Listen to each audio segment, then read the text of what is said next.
and our Pledge of Allegiance to the flag.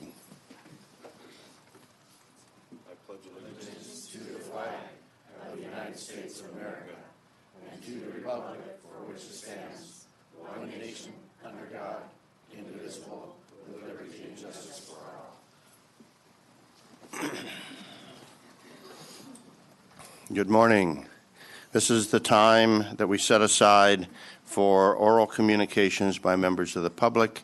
The public may speak on any item that is not on the printed agenda, and we'd ask you to limit your comments to about 2 minutes. Thank you.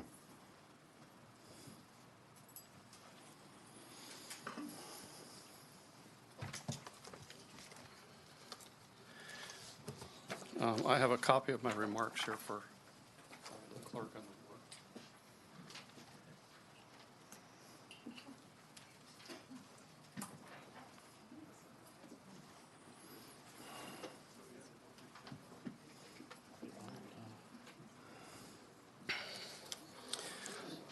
Good morning. My name is Larry Crabtree. Thank you for the opportunity to speak to you this morning. I want to speak further about mitigating and hopefully reducing the risk to the communities and people of Tuolumne County from uncontrolled wildfire.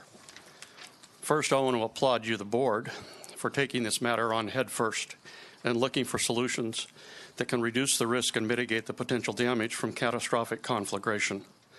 I also want to thank the county staff for all the hours and the hard work that's gone into this issue. It is recognized and appreciated. As I talk to my neighbors and think about this issue, I come to several conclusions. Today, I want to mention 2 thoughts that I think you will agree are important. Short-term actions, hopefully something for the 2019 fire season, and the longer-range actions and planning. I recognize that there is a desire to see quick results, and I agree that can be important. What can be done in the short term? First, I recommend that the board reconfigure the task force mainly by reducing its membership from 21 members, and that would be if we add the CHP, which I don't believe was in last week, the last board report. Reduce it to about 5 members. It'll be difficult, if not impossible, for a 20-member task force to accomplish meaningful results in a few months' time. At the same time, the board should review the purpose of the task force established for itself, revise that as appropriate, and then formally charter the task force, as well as define other relevant elements that are commonly part of a committee charter or a charge. The task force should be assigned a short-term project, the establishment of a fire-wise community in one of our communities, perhaps Ponderosa Hills. Add a new community to the project every month, leveraging lessons learned along the way, with the goal of having all communities of a reasonable size become a fire-wise community following the standards codified in the NFPA Code 1144. Kind of a unique code number for those of us in emergency services, but let's use that, what's already developed and recognized, instead of attempting to customize our local concept of what a fire-safe community should be. Larry, can you start wrapping up? I asked for 2 minutes. Okay. Well, I'll end it there, and I'll let you finish reading my comments. And okay, thank you.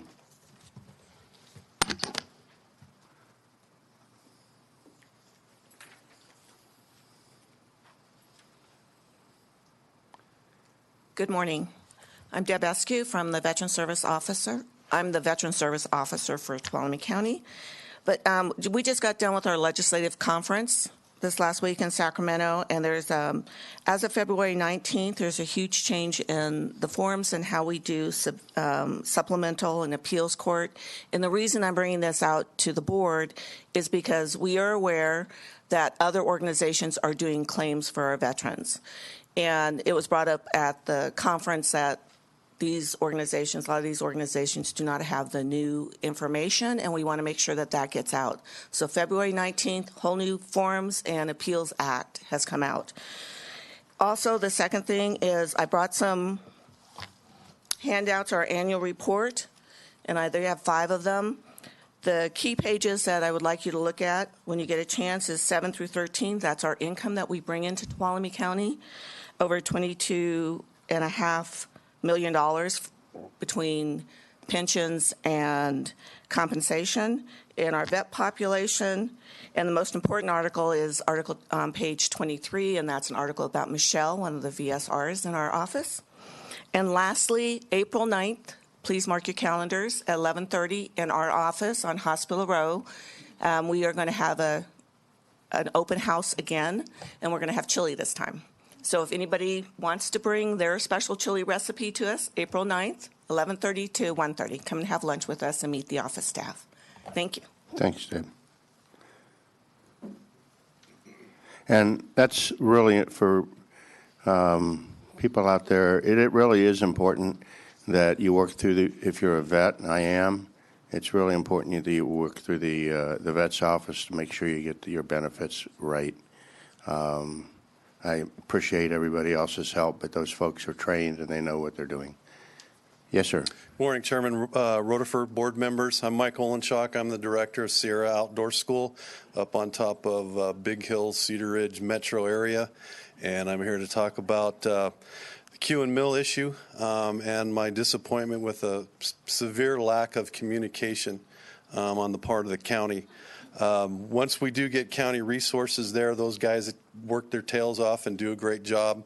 But trying to get the message out and trying to communicate with the county is extremely difficult.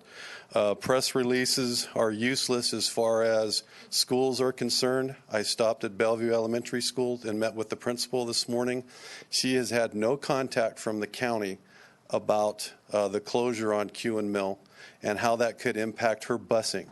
You know, the road's supposed to be closed down anywhere from 12 to 12 or from 1 to 10. If that road gets closed down between 2 and 5 or 2 and 6 for that 4-hour period when they need to get that work done, then all of a sudden we've impacted all the bus runs in for Bellevue. It also impacts the bus runs for Sonora High School, and in some cases we may have issues with Columbia. I have issues when I don't get contacted that multiple vehicles or traffic is being redirected through Old Oak Ranch Road, through my facility, down through Old Oak Ranch Conference Center. I'm the one that's usually on the phone making sure that there's traffic control on both ends because of the choke point the last quarter mile as Old Oak Ranch goes up to Pack Trail in Cedar Ridge. And if we don't have traffic control in there, something catastrophic is going to happen. So the county needs to do a better job in communicating with some pretty key stakeholders in that area. The number for county roads, the 533-5601 number, that's not an emergency number. And we have emergencies out there in the middle of the night because my staff and myself, we're out there clearing the road and maintaining the road. So we need to just do a better job. Thank you very much. Come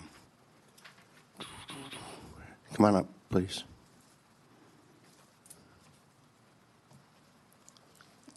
My name is Blythe Klippel. I'm a Miwok resident, and I've been a resident for about 19 years, homeowner for 32 years. I administer a Miwok blog, and I'm president of the Miwok Sugar Pine Fire Protection District Board. And with all those hats, I guess, I'm here to talk about the snow plowing that we've experienced in the last 3 weeks. And I know it's been there, done that. You've heard about it. But we've had some really just strong issues. I want to make sure that people are aware of some of them. A main question that we have is, what is the training that the plowers are following? Do they have any training? And the reason we ask that is that the roads, let me stop that. Training is an issue. How many snowplows do we have? How many drivers do we have? How are they called out? How are they prioritized? Where are we? We have a lot of county employees, city employees, local employees that need to get out of the district. Jumping back to training, and I'm sorry, I'm not looking at my notes because I can do it without them. When they come into the village, they plow one lane, and they do a great job of one lane, especially when we've got maybe 18 inches of snow, and that's it. And by the 2 hours from there, that one lane is just a mess, and nobody can get back and forth. Speaking on the part for the fire protection district, the firefighters, they often, this last time, could not get in a road. They couldn't get out of the road. There was one lane. If they encountered another vehicle, they had to somebody had to back up, somebody had to give. It was dangerous. There are, one last point I'm just going to say, one of our neighbors had an accident at Comey and Llama Roads, and the reason is that there was ice under the snow. One car was totaled.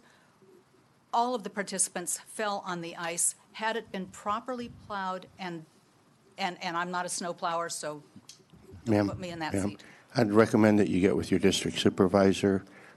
You're at your 2 minutes. Okay. But I'm sure your district supervisor can help you out. He will, and we have talked to lots of people, Okay. and we're going to just want to keep talking to make sure. Thank you very much. Thank you very much. Good morning. Hi, my name is Jennifer Pastorini. I'm a Long Barn resident, so also District 3. And yes, the snow plowing was a mess.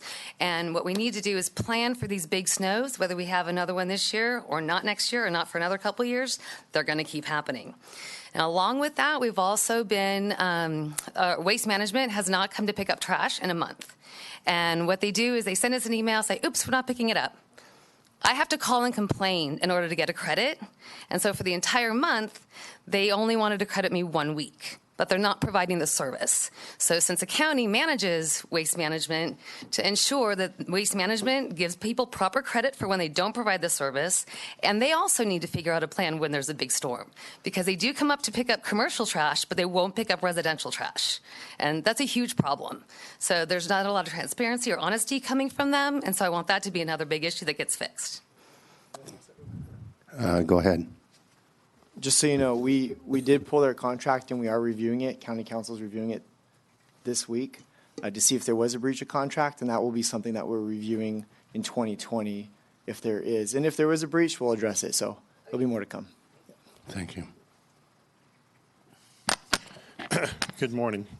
My name is David Gonzalez. I'm a Community Resource Agency Director. I'm here to request that the board place an emergency item on the agenda.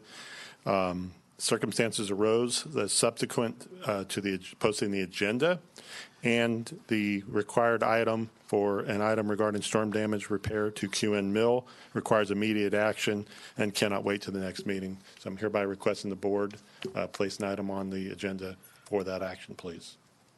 Where would we recommend we put that? Okay. Do I have? I move that we add this agenda item. Okay. I have a motion. Do I have a second? Second. We need public comment on this. Okay. Can you step aside? Any public comment on this item? Okay. Seeing none, bring it back to the board. All in favor of adding the item as requested signify by saying aye. Aye. Opposed? Abstained? 5-0. Item 11A is added as requested. Thank you. Thank you. Yes, sir. Hi, Jeff Musio with Hazy Bulldog Farms, the retail cannabis store in the city of Sonora. I didn't realize I could do that. Can I put the cannabis as an emergency measure? I'm just kidding, you guys. I'm just up here again to remind you guys once again that I'd love to talk to you guys about commercial cannabis in the county. I'd love to put that back on the agenda in order to get that back to talks about happening in the county. It sounds like the people want that, 63% vote. And I also like to once again reach out and let you guys know that I do run the store there. I speak to hundreds of people a week now. And if you ever have a question or concern about what the feel is about this in the area, how people are being receptive or not to your guys' policies, and then I'd love to know the success of the policies I asked about last week as well. Thank you very much. Thank you.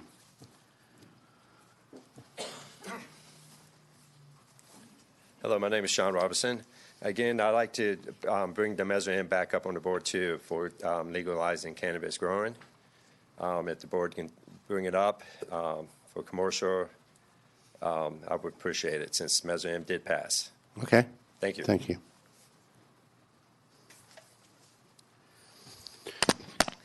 Good morning, Tracy Riggs, County Administrator's Office. I just want to take a moment for some good news here on behalf of our staff.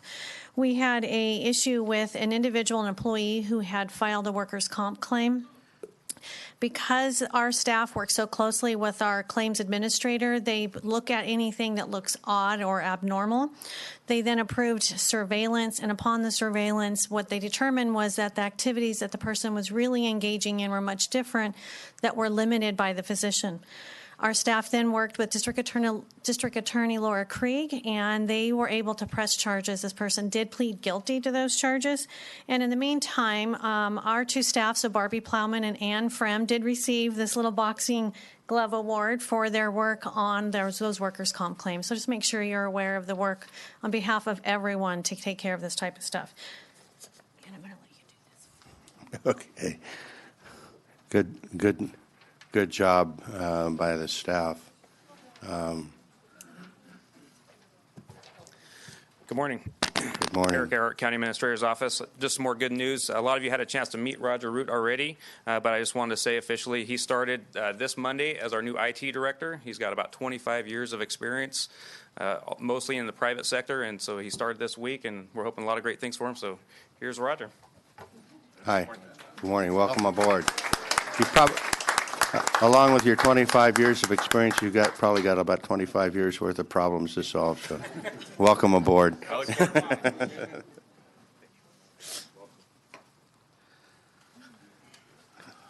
Good morning and happy Fat Tuesday. I just want to say that starting on March 11th through March 18th is called Sunshine Week. And this is to educate the public on the importance of open government and the dangers of evasive and unnecessary secrecy. This was established in March of 2005 to coincide with James Madison's birthday and the National Freedom of Information Act on March 16th to highlight that government functions best when it operates in the open.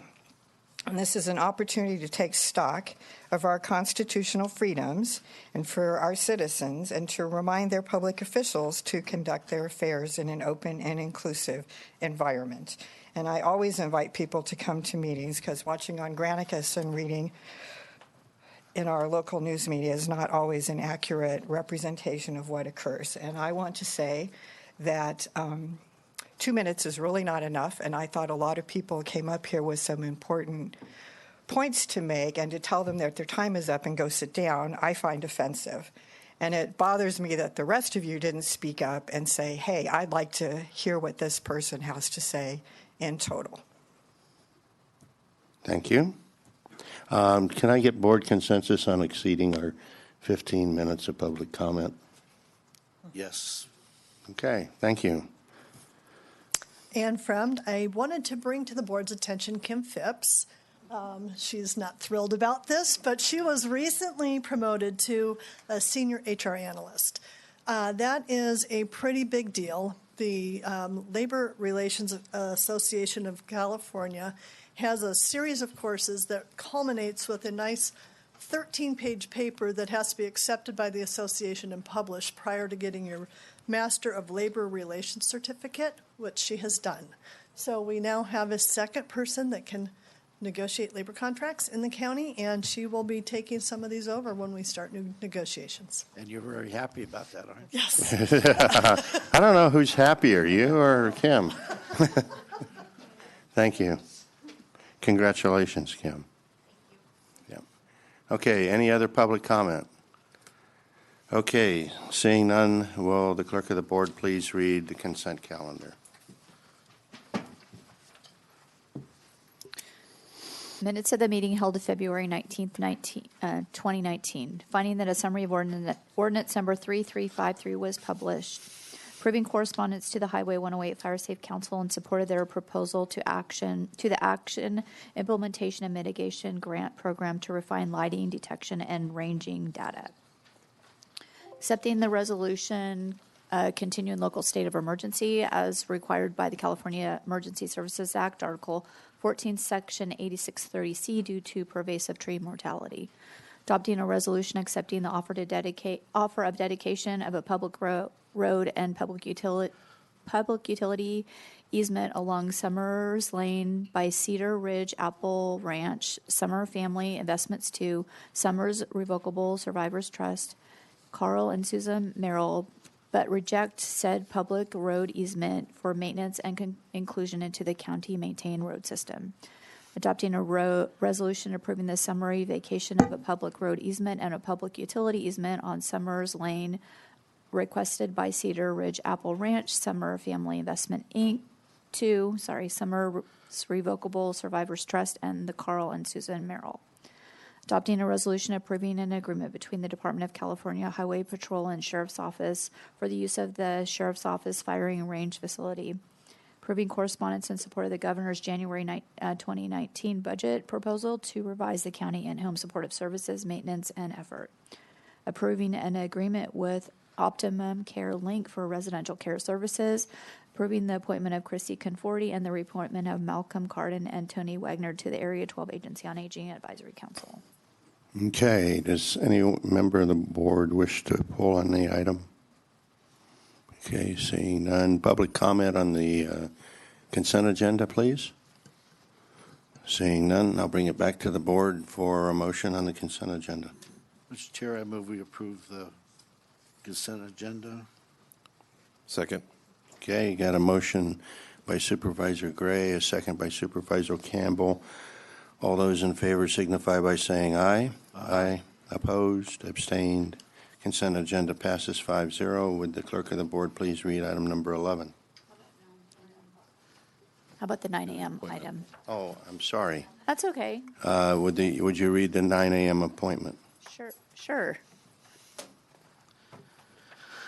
So this is consideration of approving the fiscal year 2018-19 mid-year budget review, including personnel and associated budgetary adjustments.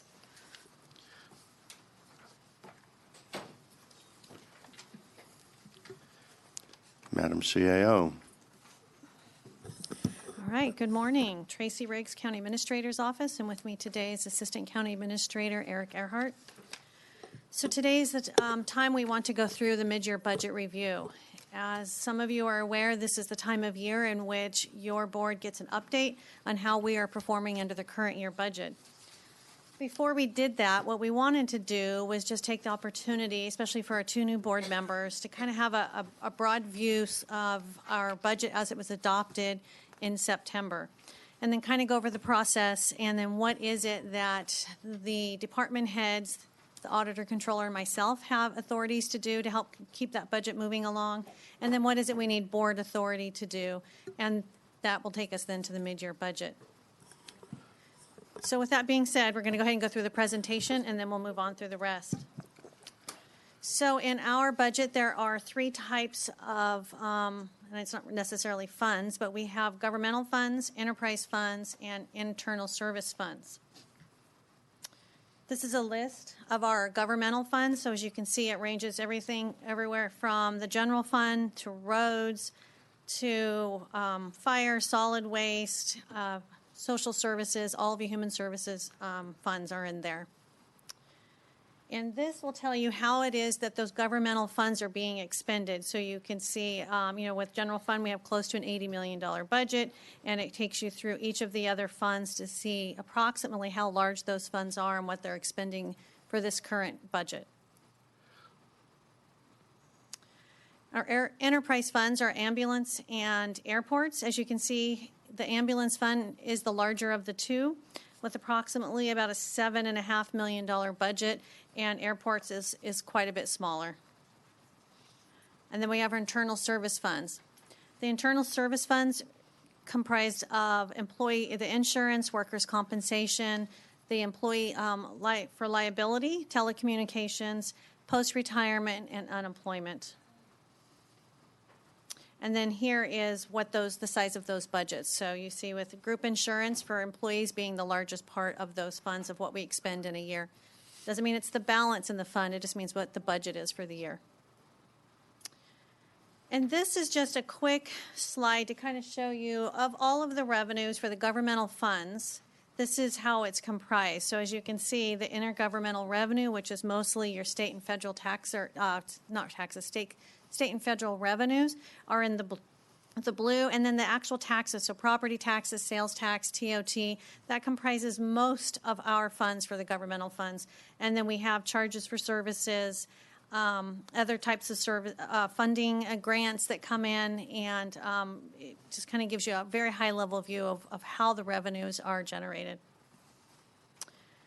And then this is expense by type. What we were trying to do, and this is actually pulled straight from the state controller's reports. So how is it that for all funds, how are those funds being expended?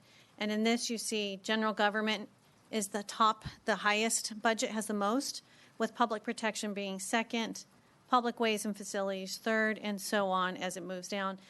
Just for general understanding, general government is comprised of Board of Supervisors, CAO, Auditor Controller, Tax Collector, Assessor, IT, those types of departments.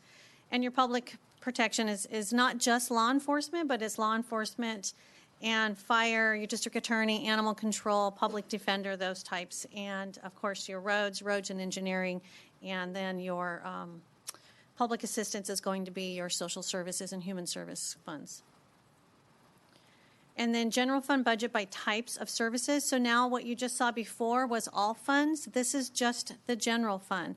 How is it that we are spending money of the approximately $80 million budget for the general fund?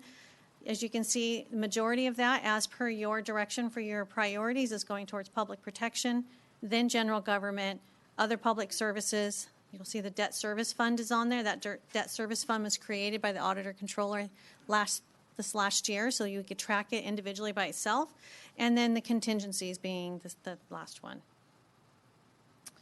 Okay, budget authorities. Once the board adopts a budget, so then the only way that we can make changes, a department head can request a change in their own cost center. So amongst the line items, they can transfer appropriations from one line item or one account to the other. They can do that as long as both the auditor controller and the county administrator approve that. They cannot at any time exceed the total board approved appropriations. And then when is it we need board action? We need board action when we need to increase appropriations, when we need to recognize unanticipated revenues, approve changes or transfers between cost centers. So, for example, if you have human services or even the sheriff, he has multiple cost centers, as does human services. They can't move appropriations in amongst the cost centers without your approval. They can only do it within a cost center. And then if there is a need to add or eliminate benefited personnel, that can only come at the approval of your board. And to make any changes whatsoever after the adopted budget, we must have a 4/5 vote. And is there any questions on what we just went over before we move into the mid-year review? No? All right. I'll go ahead and put that away.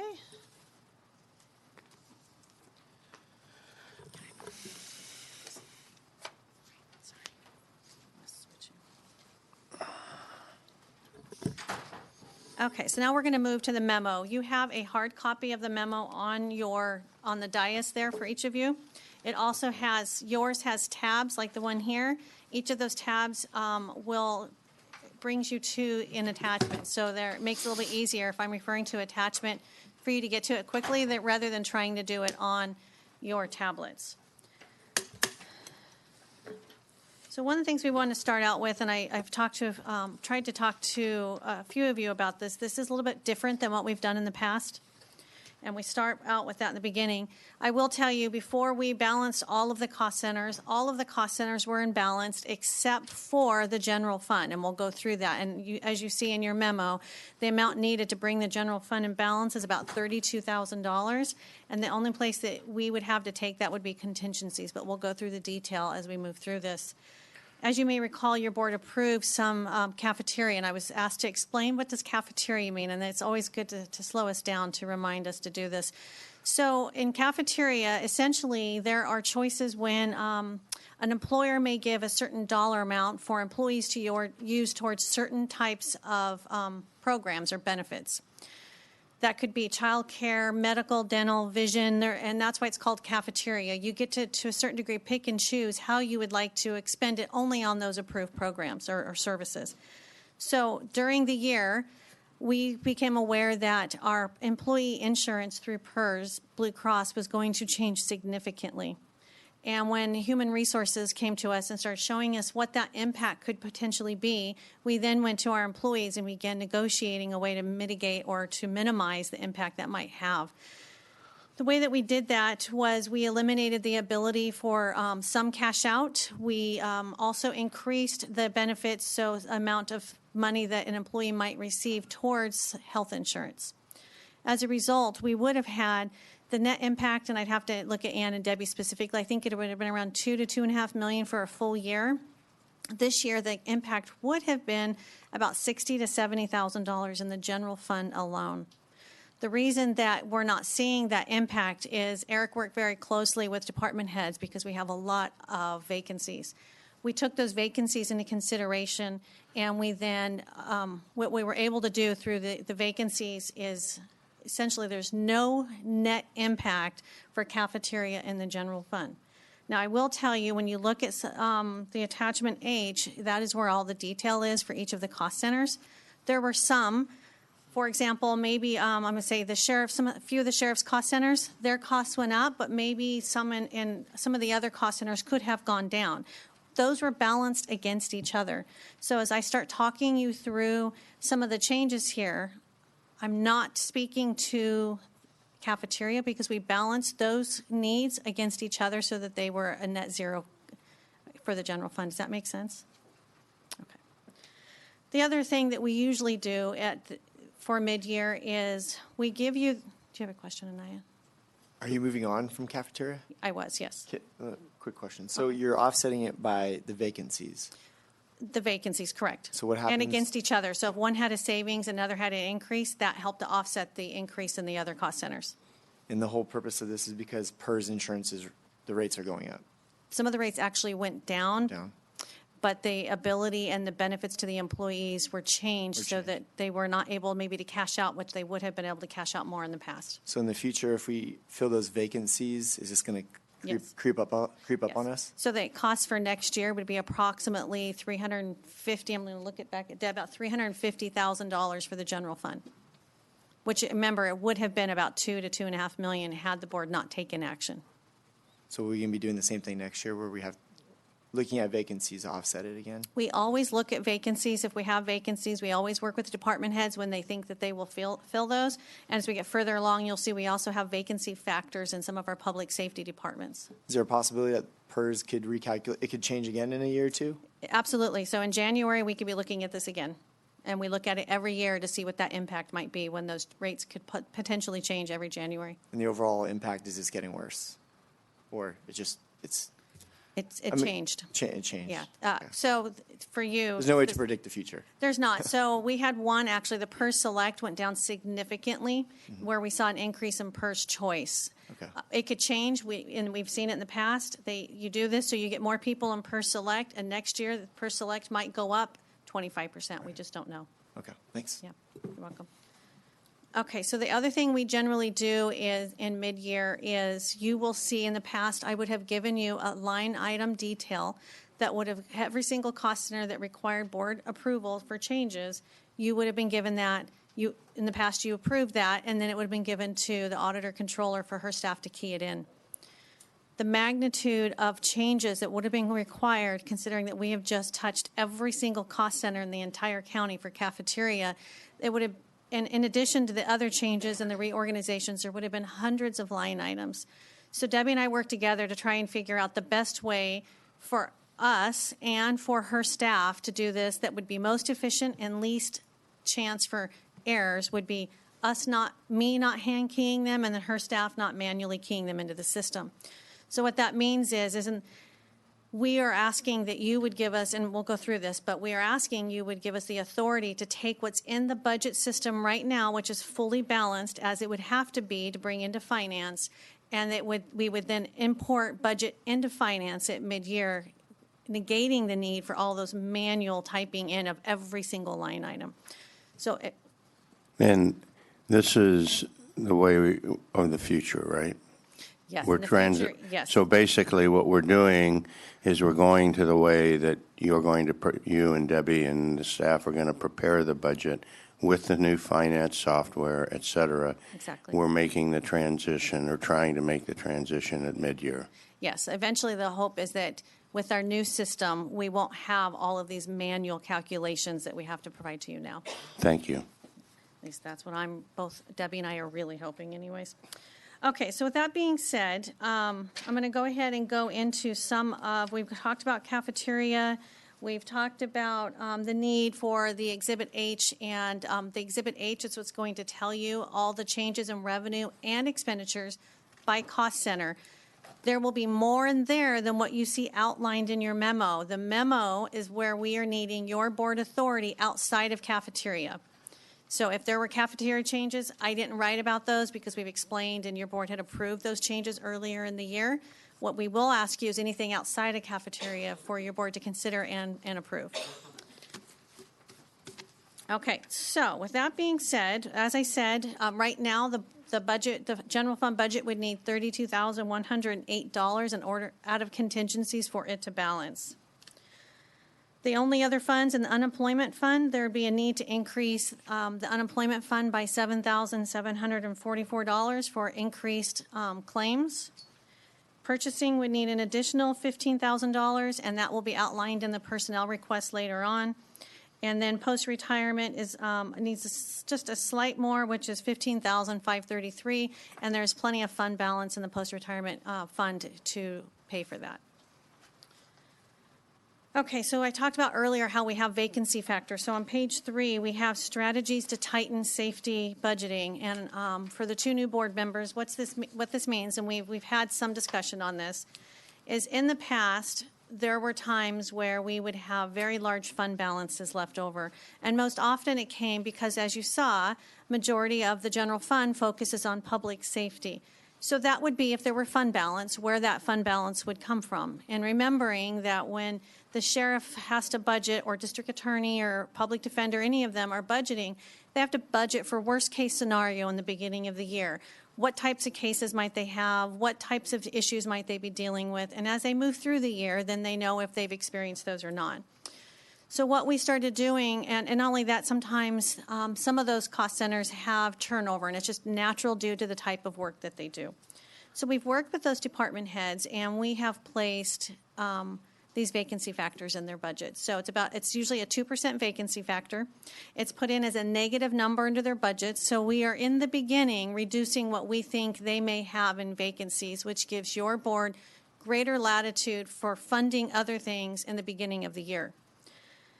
The other thing we've done in the sheriff cost centers is they have what's called 4850 pay. When a deputy is injured, they receive their full compensation, but it's paid for out of the workers' compensation fund. So what we do is we look at what has been the history and the history of claims or injuries in the past. We average that out and we place an amount in their budget. So 60%, say if we say $400,000, 60% goes into the sheriff's cost center as a savings, and 40% would go into the jail. That means we put a negative amount in their salaries and benefits because we know those amounts will be paid out of the workers' compensation fund. What we do is we work with human resources and the sheriff to see where are they on those injuries. Do we need to add or take away from what we've estimated in the year?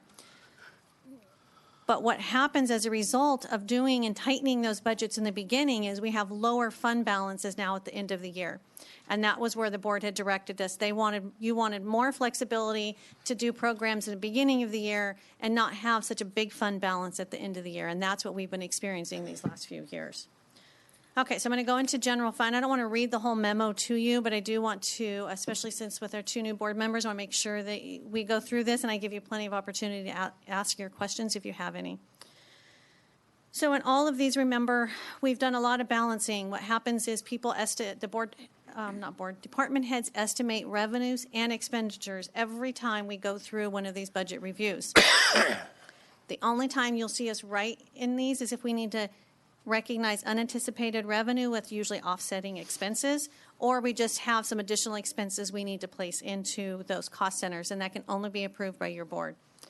So I'm going to go through some of these. You'll see where we have changed a lot of them. Some of them, for example, when you see on here, the first one is Board of Supervisors.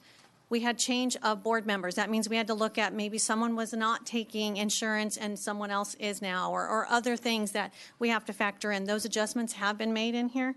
We've also made an increase for we had to change and increase it a little bit for professional services for the board workshop and other types of activities that we will take your board throughout the rest of the year. And then, Office of Emergency Services. So last year we had the Donnell fire. Originally, Deb had created a separate cost center for Donnell Fire. It was approximately $58,000. That was where maybe overtime for our deputies or any other costs related to that fire were placed into that cost center. The reason we did that was we had put in a request to Cal OES for financial assistance. Just within the last month, we received notification that request was denied. So what Deb did was she took all of those, instead of keeping a cost center that would be alive forevermore, we took all of those costs and put them into the Office of Emergency Services, because that is always an ongoing cost center. So you're seeing a decrease. Donnell Fire Cost Center no longer exists. The $58,000 was put into the OES Cost Center, and that will just be a general fund cost for and we did not actually budget for revenue, so it was already figured into when we did the adopted budget. Let's see. ORR has some unanticipated revenue. They'd like to use that revenue for a like increase in professional services for some additional work that they would like to do. And as we told you with the general plan, there was if we had any type of litigation that we would have to engage in as a result of the general plan, we would need to at that time adjust the outside attorney costs for the county council. She had made that request in the beginning of the year, and we had backed it out waiting to see if that actually would take place, and it has. So we're adding $73,000 back to the county council cost center for outside attorneys.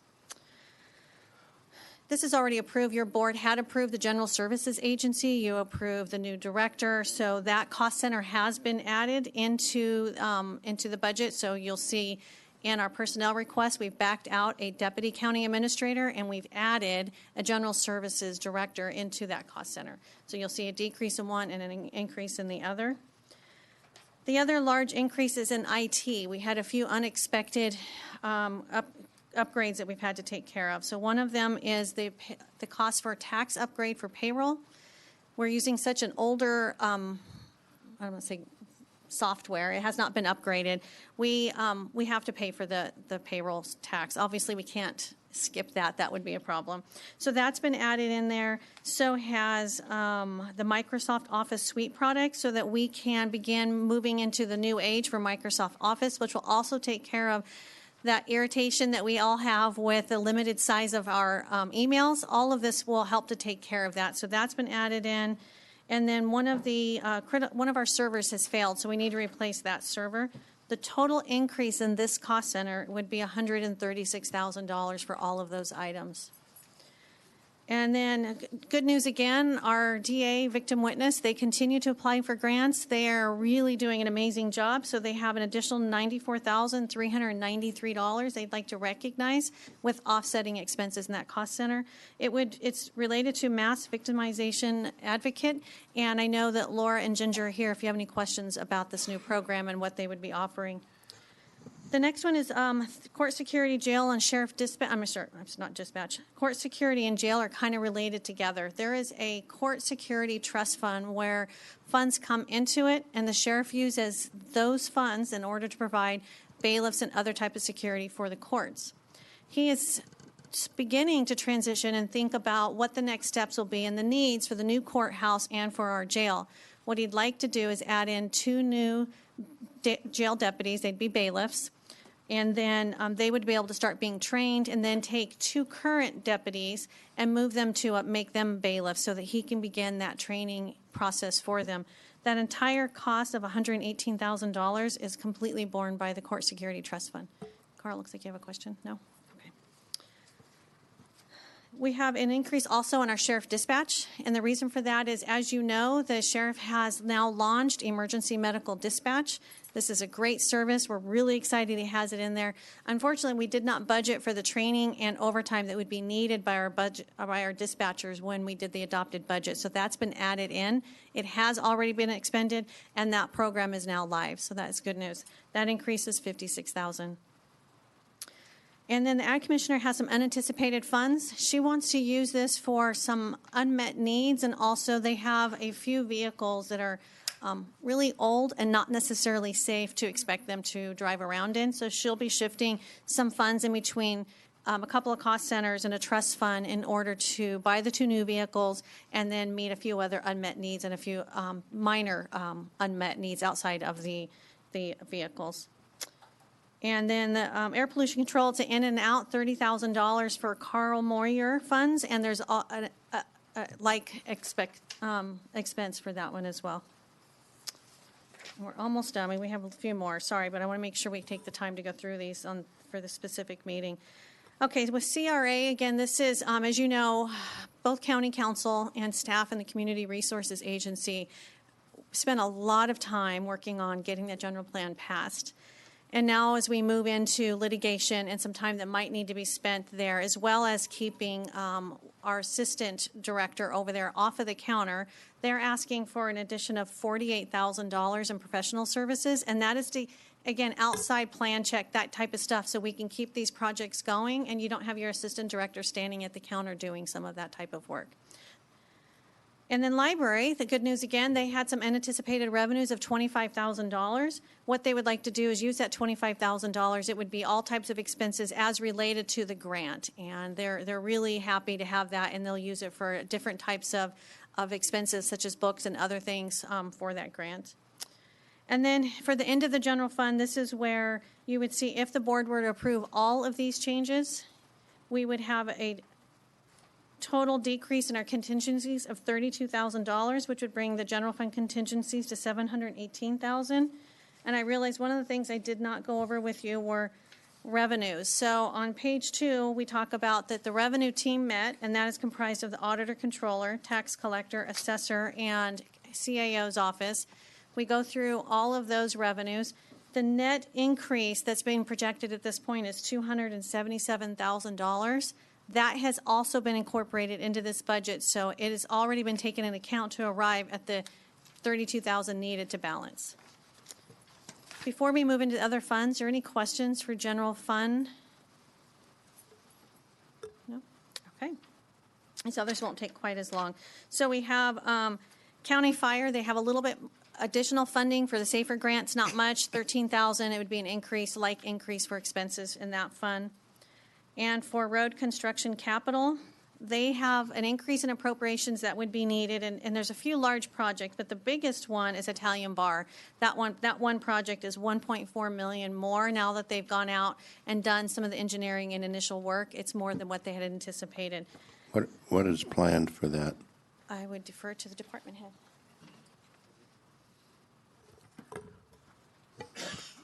I didn't want you to walk all the way over here and not have a chance to speak. Thank you. During the 2017 storms, we had some landslides that occurred, and it's been closed off to one lane for a while, and so we had some engineering done in order to prepare to construct that. So we were now finally able to put those funds forward for construction. So it's grading mostly on that. Building like an MSE wall and stabilizing the side. Okay, thank you. I just have one brief question. So this capital fund doesn't apply to staffing, equipment, or training costs. That would be something that would come from the general fund? Actually, there's a road maintenance, there's a road fund that is specific from the capital fund, and that's where the staffing is for engineering and for our road crews. Okay, and are there any changes to that fund? There are changes within that fund, but there are no increases in appropriations being requested at this time. Okay, thank you. You're welcome. All right. So real quick, Cabrini House, it's a very small, it's $2,400. They often make adjustments as the needs arise there, and they are transferring from behavioral health to meet that need. Social services, a welfare to work is projected, those costs are projected to be slightly higher, and I say slightly because it's a really large program, $151,000. And then the foster care costs, $30,000 there, and there is more than sufficient revenue and or fund balance in the social service fund to take care of these. And public health has additional revenue from tobacco program, and that would be $49,000, and we have balanced all of those funds. The National Disaster Resiliency Competition, so NDRC, Mo has added an additional $431,000, and this is so that she can begin the process of schematic design and other types of reports to keep that process moving for our 2 buildings. And monumentation, again, it's not much. It's an in and an out, but $5,200 to do some additional work in there. Our enterprise funds, the ambulance cost center, $83,000, and they're using fund balance to cover it, but it's for other things like special departmental expense, software, and computers, additional needs that were recognized as we move through the year. Purchasing, the costs related here are mainly to an increase in staff, and I'll go through that attachment here in just a few minutes with you, and that would be an increase of $12,459. Talked about unemployment already, small increase there of $7,700, and that's for additional claims. Again, post-retirement, $15,000. And then what I'd like to do is just take you through the personnel requests, because those are already built into those summaries and to the budget numbers that I've gone over with you. Before we get there, I want to get you back to Schedules 1. So we have attachment A, B, and C.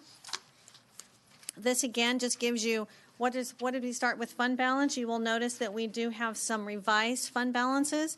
Deb is here if you would need to talk with her about why were some of those changed. Usually it has to do with some audits or some year-end accounting where she makes corrections, but she would be here to speak to those if you have any questions. This again relays what are our total sources and what are the total uses, so you can see the size of the budget for each of these funds as you flip through A, B, and C. Can I kind of bring up a question? I kind of alluded to it earlier. So, big picture, I see our revenue sources coming in. Like for 2019, Exhibit A, $206 million. Exhibit B is $6 million. C is $19 million. So it's a total of about $231 million. So we're starting there, and then we're projecting out. And I kind of brought this up earlier, but just so I'm clear and the public's clear, the column prior to that says revised beginning fund balance with the total of $15 million. And if you go back to 2018, it was $11.9 million, 2017, $14.11 million. So when we say financing sources and then we're projecting out, how do we account, or how can I see how that $15 million is going to be spent? Well, you're or seeing how it's going to be allocated? Right, you're seeing how the $15 million is spent already because it's part of your budget. But that's a balance left over, correct? The $15 million? That's what we started with, so that was left over from last year, correct? Right. Yep, that was left over. So normally, you and I talked about this a little bit, normally at mid-year and year-end on schedules A, B, mostly A and B, because C, it always comes through, you would see a projected ending fund balance. You may remember that in the past. We'd say, the general fund is expected to end the year with either a negative or positive. This year, it'd say $32,000. Road fund, $100,000, and so on. We didn't do that this year because in order to bring the budget into finance, it has to be balanced. Okay. So right now, that's why you're seeing zeros. We have to have the total number of debits and credits have to be the same. That's why you're seeing zeros there. When we do year-end, it is mine and Debbie's hope that we won't have to do it the same way next time. We won't have as many changes. So then we would be able to give you a projected ending fund balance that would be derived directly out of the budget system from work from your departments. So prior to the final vote on the budget, I will be able to see the projected of those funds. So when we do Kinda year-end, we'll bring you a projection, and that's what we will start. We will utilize the year-end projections to begin the next year's budget. So yes. Okay. Similar to Exhibit C, how that is played out. Yes, exactly like Exhibit the number C. 6 column. Yep. Because looking at big picture, I'm thinking where, $15 million this year, $11 million last year, $14 million the year before. I want to be able to know the projections. And then another question I have is, within those general funds, within the enterprise funds, how can you reallocate those monies throughout the year? When you say reallocate, they use the fund balances used overall in creating and developing the next year's budget. So sometimes they have contingencies, and what I haven't had, which we listed in the adopted budget, are what are the contingencies for each of these funds? Okay. And the ambulance fund does have a contingency. So each one of these has a contingency. They have a contingency. Not all of them, but most of them, yes. Most of them. Okay. So like all of your human services, they have contingency. I think the road fund has one this year. I can get that to you. We always keep that. We can get it right out of the budget or finance system. So that I'm clear, before we vote on the final budget, I will be able to review the projected. I'm sorry. Of that column. Yes. So when we get to year end, you're going to actually see us projecting year end fund balance, which we will use to begin developing the 1920 budget. Okay. Thank you. You're welcome. Okay. So we have a lot of changes that we are asking your board to approve. And hopefully you've had time. If not, I know we have department heads here, we have Ann Fremd here, and then, of course, myself, that we can all hopefully answer any questions you might have. There are some changes. So if we go to Exhibit E, which is going to look like this one, it has the current year, mid-year requests. Some of these have been called out in your board memo, and some of them have not, because some of them, meaning if they could absorb the cost for the increase in the current year budget, they wouldn't need an appropriation, but only your board can approve benefited staffing. So we would still need your board to approve the addition or elimination of any staff. So I'm just going to go through this, and then if you have questions, department heads are here, and they can answer some of those as well. So in the very top, you see where the sheriff is asking to eliminate a sheriff's record supervisor. That is a vacant position. What he'd like to do is eliminate that position, and he'd like to add 2 sheriff's clerks. As you can see for this year, there is no cost related to that because he's recognizing enough savings from the elimination of the supervisor, but next year there would be a cost related to that of about $37,000. The total increase in FTEs as a result of that request is a 1.0. So eliminating 1, adding 2. For the jail, he's asking, like we talked about earlier, 2 jail deputies that he would start training as for court security. Funded, if they're fully funded, there's 2 FTEs there. Community Resources Agency, this one is actually a conversion, so we want to convert an administrative assistant to an assistant to department head. Many years ago, we actually had the classification assistant to department head. Some of you may remember that. It was later kind of eliminated, and we went to some different types of positions. Department heads are finding they really need that assistant to department head. It really is kind of like an executive assistant, like a Christina in our office or a Leah in Sarah's office. It really is someone that is working just for them to keep them organized, keep tasks going, and such as that. So David is asking that he would convert one of his positions to an assistant to department head. And as you can see, there's a minor increase this year of $3,500, and next year the increase would be $11,500 for that position. And then in our general services unit, we've talked about this in various times when we've talked about reorganization of the county administrator's office, moving departments out of our office, and then creation of the general services director. Daniel Richardson is that general services director, and these are some of his requests, which he has reviewed with your board in the past. So some of those would be in each of our cost centers or departments that the general services director oversees. Most of them have either a manager or a director, so he has someone he can rely on for the day-to-day activities. Except for recreation. Recreation has 2 supervisors. Those 2 positions, unfortunately, do not work at like activities. One of them manages Standard Park, does an excellent job at that. The other one manages all of the staff, the recreation programs, the budget. So what we're asking is we would reclassify that position that is doing much higher level work from a supervisor to a manager. That then gives him also a manager that he can lean on for the day-to-day activities of that department. Then we are eliminating a recreation coordinator and creating a supervisor. That is a vacant position. And then we would take our administrative assistant that is in recreation right now. She's a 0.8 and making her a 1.0. What that does, so for our new board members, is anyone who's at a 0.8 or higher already receives the cafeteria and the full benefits. So the only addition here is that hourly rate for the additional 8 hours per week, or 10 hours per week. Hey, Trace, can I ask you a quick question? Just back up to like the recreation position. Mhm. Are we changing the title to give them the authority to do other specific tasks, or is it just changing the title? They are already doing so this task, so they're working out of class right now. So we are changing the title and the pay to meet what he's already doing. So he's managing people, but we're now going to change his title, pay him to be a manager. Right. So he's not because it's working out of within- class. So he's Right. not working out of class. Okay. Yep. Thank you. Yep. Okay. So then we'll go down purchasing. We have traditionally had a mail clerk. That individual is a 0.5. They're not benefited, but they are a permanent position. What we'd like to do, and times what has happened with with facilities, is they don't have office support. So many times you'll call over there and you might get Tim, who is one of our facility workers. You might get Ed. You could get a housekeeper. So rather than being out doing what they are skilled at doing, sometimes they're there answering the phone. So Daniel and I have been working at a way to give them some clerical support. So by making this position, we'd like to change the title so it gives us greater flexibility for the work this person would do and take them from a 0.5 to a 1.0. And then what they would do is as soon as the mail is completed and they've done that, they would move to facilities and they would provide clerical services and administrative support to that department over there. And as you can see, that increase this year, and most of that is benefits. It's related to their cafeteria, health insurance and such, is $21,500 for this year, and the next year it would be $37,000 increase.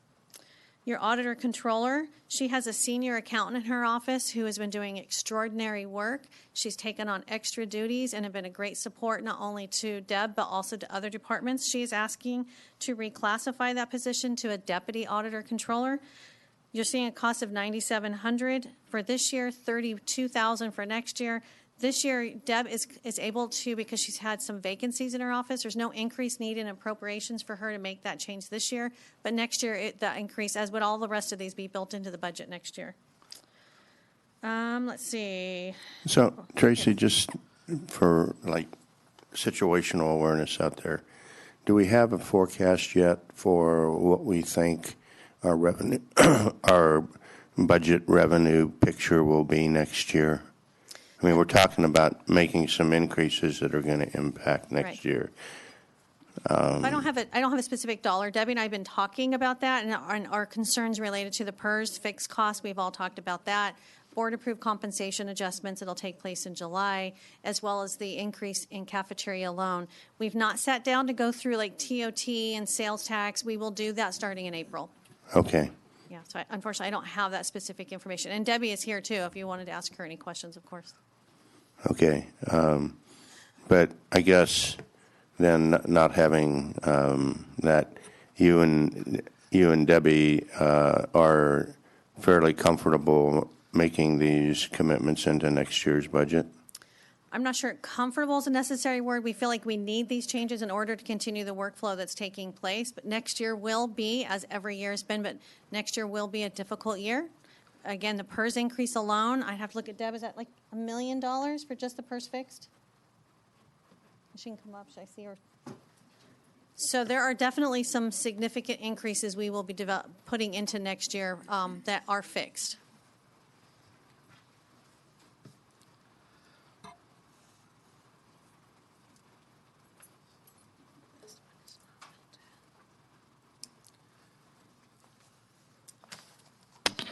Is Batista.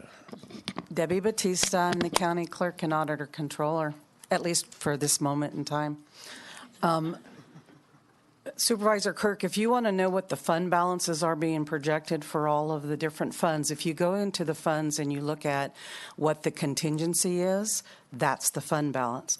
So, for example, for your general fund, what we are projecting the fund balance to be at the end of this year is that $713,000. Next year. Next year is going to be a tough year, as Tracy has outlined, for lots of reasons. If you just look at the fund balance, we're saying we're going to go from about a $2.7 million fund balance to a $700,000 fund balance. We all know that the $700,000 fund balance is really understated. We always do better at the end of the year. We're not going to do millions and millions of dollars better, but we will do better. We have some expenditure, as Tracy's already lining out. We have expenditures for PERS for the general fund alone. I think that's about $700,000. We have the cafeteria that we have to look at for these changes. We have all of the cost of living that we have given our employees that go into effect June 23rd or 24th, I can't remember, of this year, plus all of the changes, and we have more employees that are going to be affected by the compensation study. So we're going to have a tough year next year. But this is nothing new. I've been saying this for multiple years. I feel like a parrot. Well, I've been through 11 budgets now, 5 here and 6 here and 5 in my previous job. They're all hard, but okay. I got a quick question. Yeah. So, Deb, on the TOT, how far out is that? So I'm thinking about those first fires that we experienced. Actually, what we're seeing with the TOT, it's pretty flat for the first couple months. I think through the end of January, I want to say we're like $37,000 ahead of last year, which isn't too bad. For sales tax, it's the same kind of thing. It's pretty flat. I think that for the first 2 quarters, I want to say, did I tell you 60,000? Something like that. So in both of the cases, they're just a tad better. They're not actually down that we thought that we were going to have. I met with our consultants for sales tax, and they're projecting for the county of Tuolumne, not so good for the city of Sonora. They're projecting about a 2% growth for next year. So we're kind of incorporating that into the projections that we'll use. So they look a little bit better. What doesn't look a little bit better, and Tracy has already, I think, spoken to you all, is all the other general revenues. Transfer tax is down. We won't even get what we got last year. Recording fees are down. What's really up, and thank David's office, is the building permits is just wonderfully higher than previous years. Don't know if that's the new fees. Don't know if that's, a good sign that there's more projects out there, and we're going to start seeing that, and therefore we'll see it in our property tax. But with the transfer tax down and the recording fees down, that usually is a guide that our property tax is not going to grow as high as we want it to do. So we're getting a lot of mixed signals from general revenues. TOT and sales tax pretty flat, which is better than we thought. Right. Permits way up, a lot better than we thought. But the other signs are that our revenues are down. Just a quick reminder that that when we met and did the adopted budget, we actually reduced our TOT and sales tax based on some of what Deb is, we kept it, we didn't grow it like we would have normally have done in the past. So we were very careful in our budgeting and projections of those revenues going into this year, and that has served us well. It has, and if we keep on the same base, we will meet those revenues. We will not surpass them by hundreds of thousands of dollars, which we've done in the past. Hey, quick question. On that form that you just went through, the bottom says grand total savings. What's that? It says 124,000. Thank you. Then if we were to do these position changes or increases, it would be 631,000. So, correct. Although remember, there's a couple things. So, if you don't mind, could I go through and just finish real quick because we're not quite done, and then we'll get to that. Let's see. I ended with the assistant auditor deputy auditor controller. The next one is in elections. Deb would like to do a reclassification. This isn't going to cost anything, but it's going to give her a better flexibility for her staffing. Reclassify the fiscal tech to an elections clerk. The economic development director is listed in here, but just so you know, that is not part of this budget package. So we'll go through that in the next item. Human resources, this is a name change only. And for those of you that participated in the class and comp study, you may remember some conversations about this. When you're working through a class and comp study, they look for like positions and like type duties for someone, and we compare our jobs or our classifications and compensation to those. When we did the HR director, she is doing the work of HR manager. She's doing the work of a director, but has had the title of a manager, and it kind of created some confusion when we went through our class and comp study. What had happened with our human resources manager was her pay and compensation was actually increased because of her duties. She was increased up to the same pay as a deputy county administrator, but her title was kept at a manager. What we'd like to do is stick with what the original recommendation was, and stick to also give her the title to which she is working, which is at a director level. So recommendation, there's no increase in pay. That's already been done, and it's incorporated in the current budget, but it would fix her title from a manager to a director. And then finally, the radio communications coordinator. This position was hired a few years ago, And originally it was to do just radios, and that's what this employee did. Since that time, this employee has been pulled into much more than radios. He is doing more what I call communications, what we'd like to do, and he's taken on a lot of work for years now that is outside his classification and done so very willingly. What we'd like to do is change it to, like I said, not just radios, but a communications coordinator. You have all been at some of those special board meetings and other types of presentations where this individual is present. He's not doing radios. He's setting up audio visual. He's doing troubleshooting. He's been in here doing stuff for us. All of that is outside of his current classification. So this would fix his classification, give us much greater flexibility in the work that he's able to do, and also recognizes him and compensates him for work that he's already been doing for the last 3 to 4 years. So we get to the bottom. The increase for this fiscal year, you're seeing $124,000. I will remind you, I'm sorry, part of that, I'm going to take out the Economic Development Director. That's not in the budget right now. So that'd bring us down to about 80 or 78,000.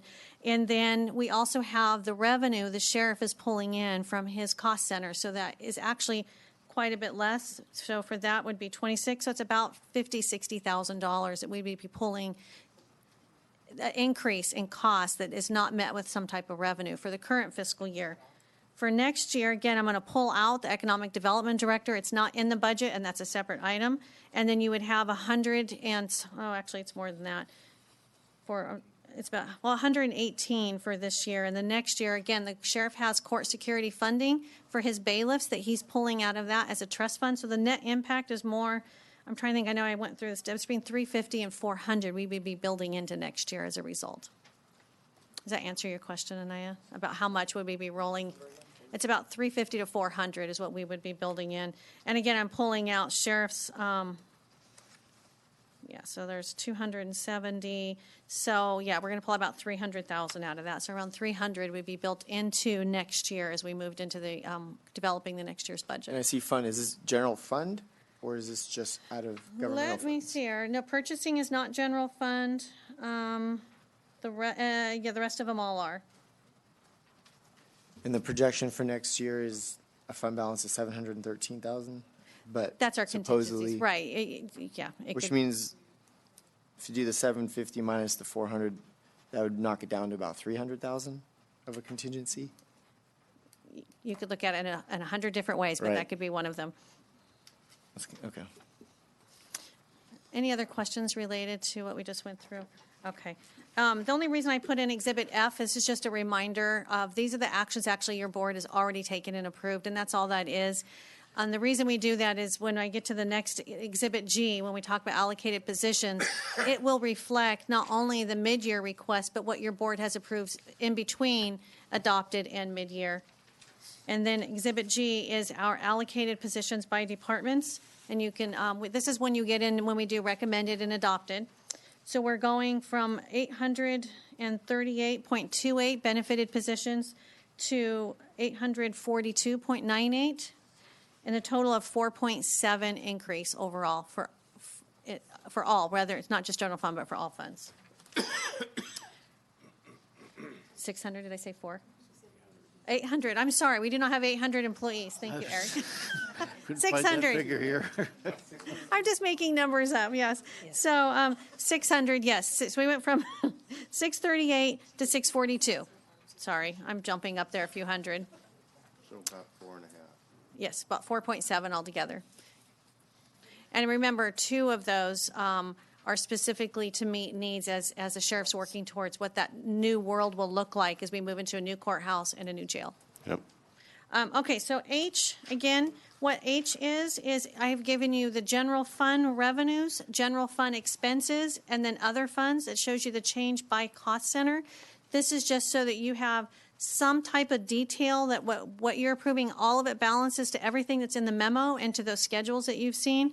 This will, and then we would take, if your board were to approve all the changes, we would take the budget system with all the departmental work and everything that Deb and I have worked on, and it would be brought into the finance system to make the new budget without us having to do all those keying. And with that being said, we are all here to answer any questions you might have. Okay. I'm going to go ahead and open it up to public comment. Do I have any public comment? Madam District Attorney. Good morning, Chairman Rutherford and members of the board. I just want to, ask a question as the Tuolumne County District Attorney, because in looking at the staff personnel changes as proposed in Exhibit H, I was told that to wait to have the conversations regarding staff personnel changes for my department until April. And the reason that this concerns me is the discussion that next year is going to be a tough year. So I've requested last year personnel changes and was told we're not going to take any personnel changes last year. This year, I've made it clear that I have recommended personnel changes in my department, and I was told we'll have those conversations beginning in April.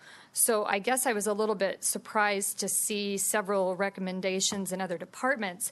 And the reason I want to stand up and say something is that when this sort of thing happens, it creates distrust amongst my staff. So if my staff sees personnel changes happening in other departments when I've told them we were told we can't have a personnel change, and then they see massive personnel changes happening in other departments, it creates a morale issue and it creates a trust issue. And so I wanted the board to know that I've requested personnel changes. My legal office manager is working out of class. She's really a business manager, an administrative assistant to the district attorney, a fiscal tech, and about a million other things. So I've made that clear. I've also made clear that as a district attorney, I truly do need an assistant to the department head.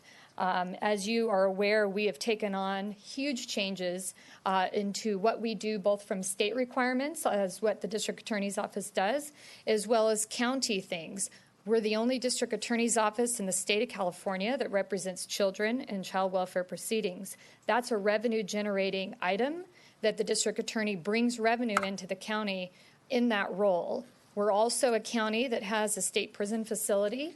We actively and aggressively prosecute the crimes that occur in that prison, and we bring in revenue. There's other district attorney's offices that refuse to do that work. So even though we're not a revenue-generating department by definition, we do extra things to generate revenue for the county of Tuolumne. And so at this point, because I don't feel comfortable waiting till 1920 to address my staffing needs, since the projection for 1920 is dismal at best, I wanted to get up and let the board know that I have made those requests. I've made those requests for several years, actually, and I would like to be considered in that. Thank you. Thank you.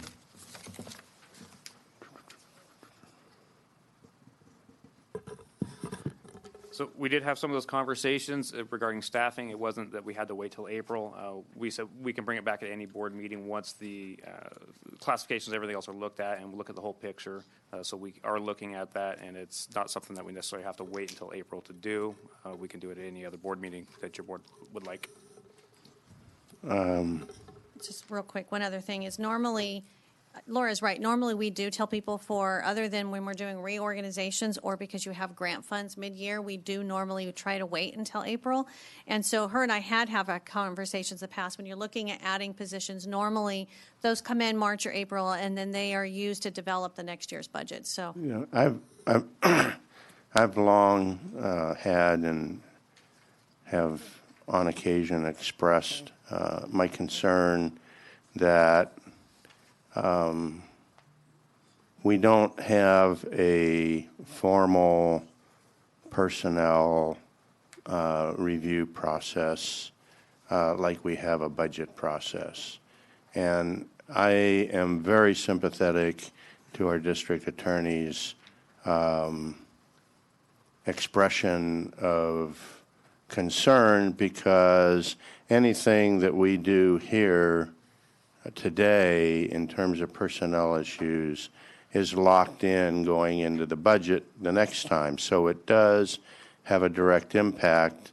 I've never really been totally satisfied with how we dovetail budget and personnel actions. And I think that we would be very well advised to figure out a better way to do that. Just my not so humble opinion. And I would second that comment. And I'll just make a reference because I'm new at this, looking at the budget, and I was a little caught off guard that I'm going through the budget and then I do see some personnel requests. I kind of want to stay big picture, look at the overall budget, and I would really like for your office to meet with these agencies, because I think being transparent and fair is the best way to operate. And if we're talking about morale, we're a tiny community, we're a small government. We had a great retreat where we communicated, and I don't want to undo progress. I think it would be great for every department head to voice their concerns, and whether or not we can make their dreams come true, it's not going to happen. But if we can give everybody a fair share at the table, I would rather wait to do that than to approve some of these staff changes. And it's nothing against Richardson, but our first board meeting, we created that position in that office, and I didn't know what the process was. And had I known, there may have been an opportunity to get everybody together and communicate, then I probably would have waited to even change that title. So I hear what she's saying. I think she's echoing what a lot of people are feeling, and so we should pay attention to that. Okay. Any other public comment, since I kind of got interrupted public comment? Get back to the Well, subject from my at hand. perspective, there's been a lot of conversation here where you're down in the weeds, and I'm wondering why this didn't go to the Finance Committee first. Because then department heads could have all have participated, and you could have had a down and dirty conversation, in a sense, instead of it taking place here. Okay, thank you.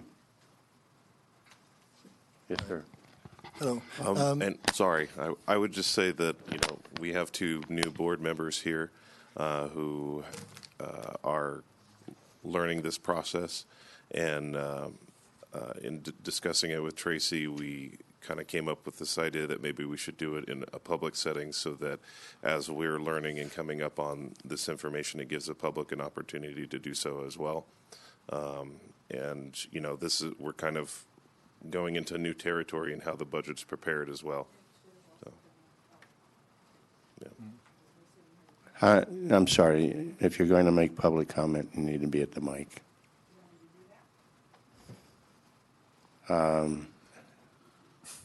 If you want to come up again after this gentleman is done, you can do that.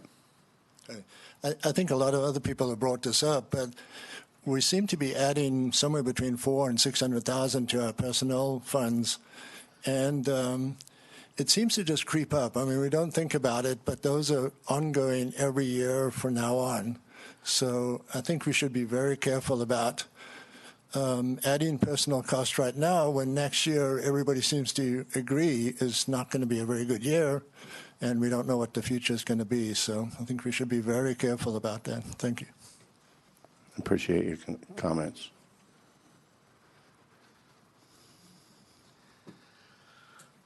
Well, I was just saying, I agree with Ryan, and I thought Anaya made some really good comments too. But maybe this documentation should have been on the PowerPoint, because a lot of us are sitting in the audience with nothing.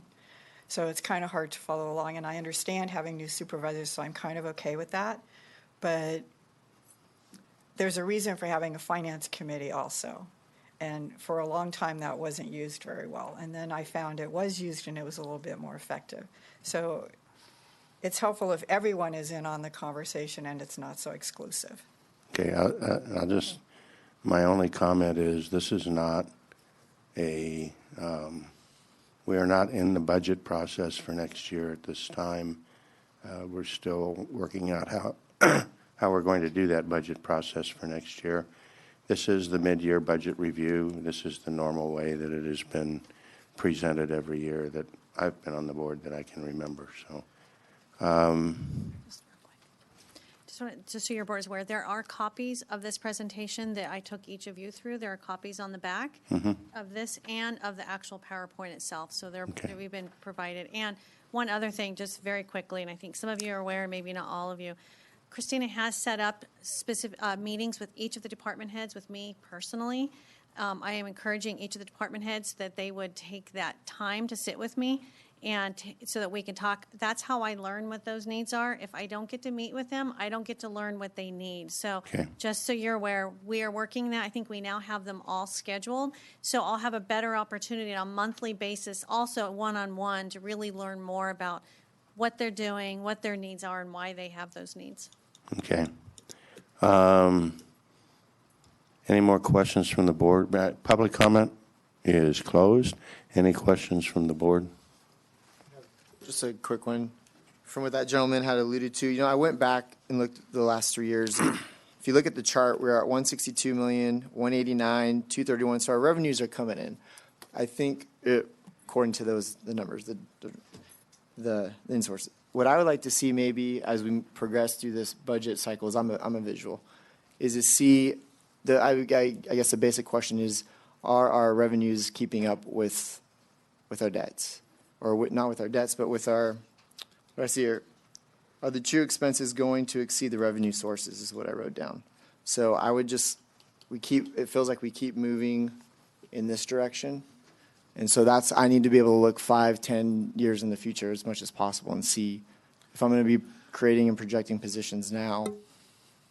I like to see if we can get some charts that kind of chart our course. Just a quick note that the reason you're seeing that type of increase is because of the type of capital projects that we've been, so we've had the juvenile hall, the jail, national disaster, we've had tree mortality, we've had road. So the millions of dollars that you're seeing are huge increases they are from kind capital. of like almost like one time. They go over a period of years, but they will come in, and then those eventually will go away and will settle back down into operations. See, so as a supervisor, not somebody who's supposed to make decisions, I don't know that because I don't know how it's presented here. I look back and I see this huge increase, but that's, like you said, that's capital. So I need to know what are true costs. So. I have a quick question since Ms. Batista brought it up. David, if you can elaborate a little bit on the increase. We do get monthly reports, but for the public's benefit, what your increase is. Mr. Chairman, members of the board, for the public, my name is David Gonzalez. I'm your Community Resource Agency Director. And Supervisor Brennan, we are seeing a very solid, I won't say an increase, but a good, solid, steady building submittals.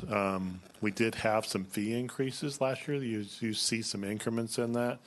But in addition to that, we have a nice steady growth. Our permit counter, we're making huge changes there with Quincy and her team there. They're making good progress in getting those plans out. Changing their process to make sure people can get them out quicker. I anticipate next year that being steady. So I think what you're seeing is a big increase is mainly due to the fees, but also our workload has increased dramatically. And you can see that on the front end. You can see the applications that are hitting our entitlement on the front end. We're planning, and Quincy's trying to run that team. It's also why we've requested additional funds to get those projects out, so it does actually hit the permit counters. And those permits do entail, and I'm not the tax person here, but obviously a new house goes up and there's taxes for that. Your larger projects, commercial especially, you see a benefit to that as well. So it's all tied together in that your TOT. So we're doing well, and I am hopefully seeing that steady for next year as well. Thank you. Thank you. I would just make a comment for the public because it's this county, before I got on this board and certainly since I've been on this board, I think has been very fiscally conservative. We are still not back to, even taking the hospital out of it, we're still not back to the staffing levels that we were at prior to the economic downturn. We've been very slow to build our staff back. And one of the things that we heard at our retreat was, well, two things. I'm still trying to figure out how they're both true. But some of our staff are understaffed compared to their counterparts in similar kinds of counties. Benefits are we're targeting within 10% of the median, which is the middle. So we're not, paying at the top scale for our people, and we do have shortages in our staff across the board. So we're dealing with those incrementally over time.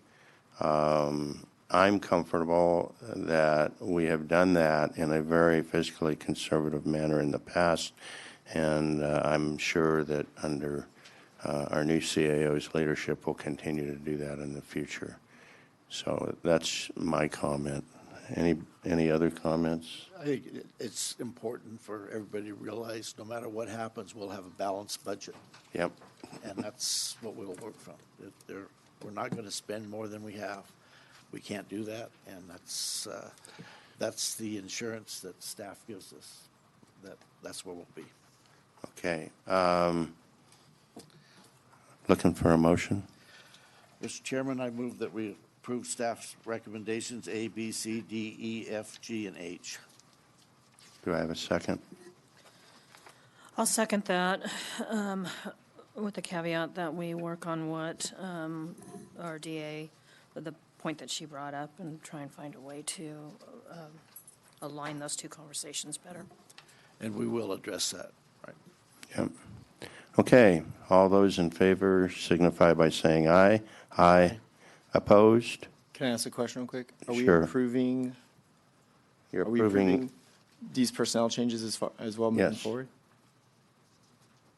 Then, yeah. Then I abstain. I think. Okay. Yeah. Okay. He said Yeah, I feel like we should put the brakes on and communicate with our departments and see. so. You are an abstention or a no? Abstention would be an. Abstention means you don't vote. So I'd be no. Okay. I had 4-1. It passes. At this time, we're going to take a 10-minute break, please. I'll say it 4-0, knowing that we'll be here at 4-5.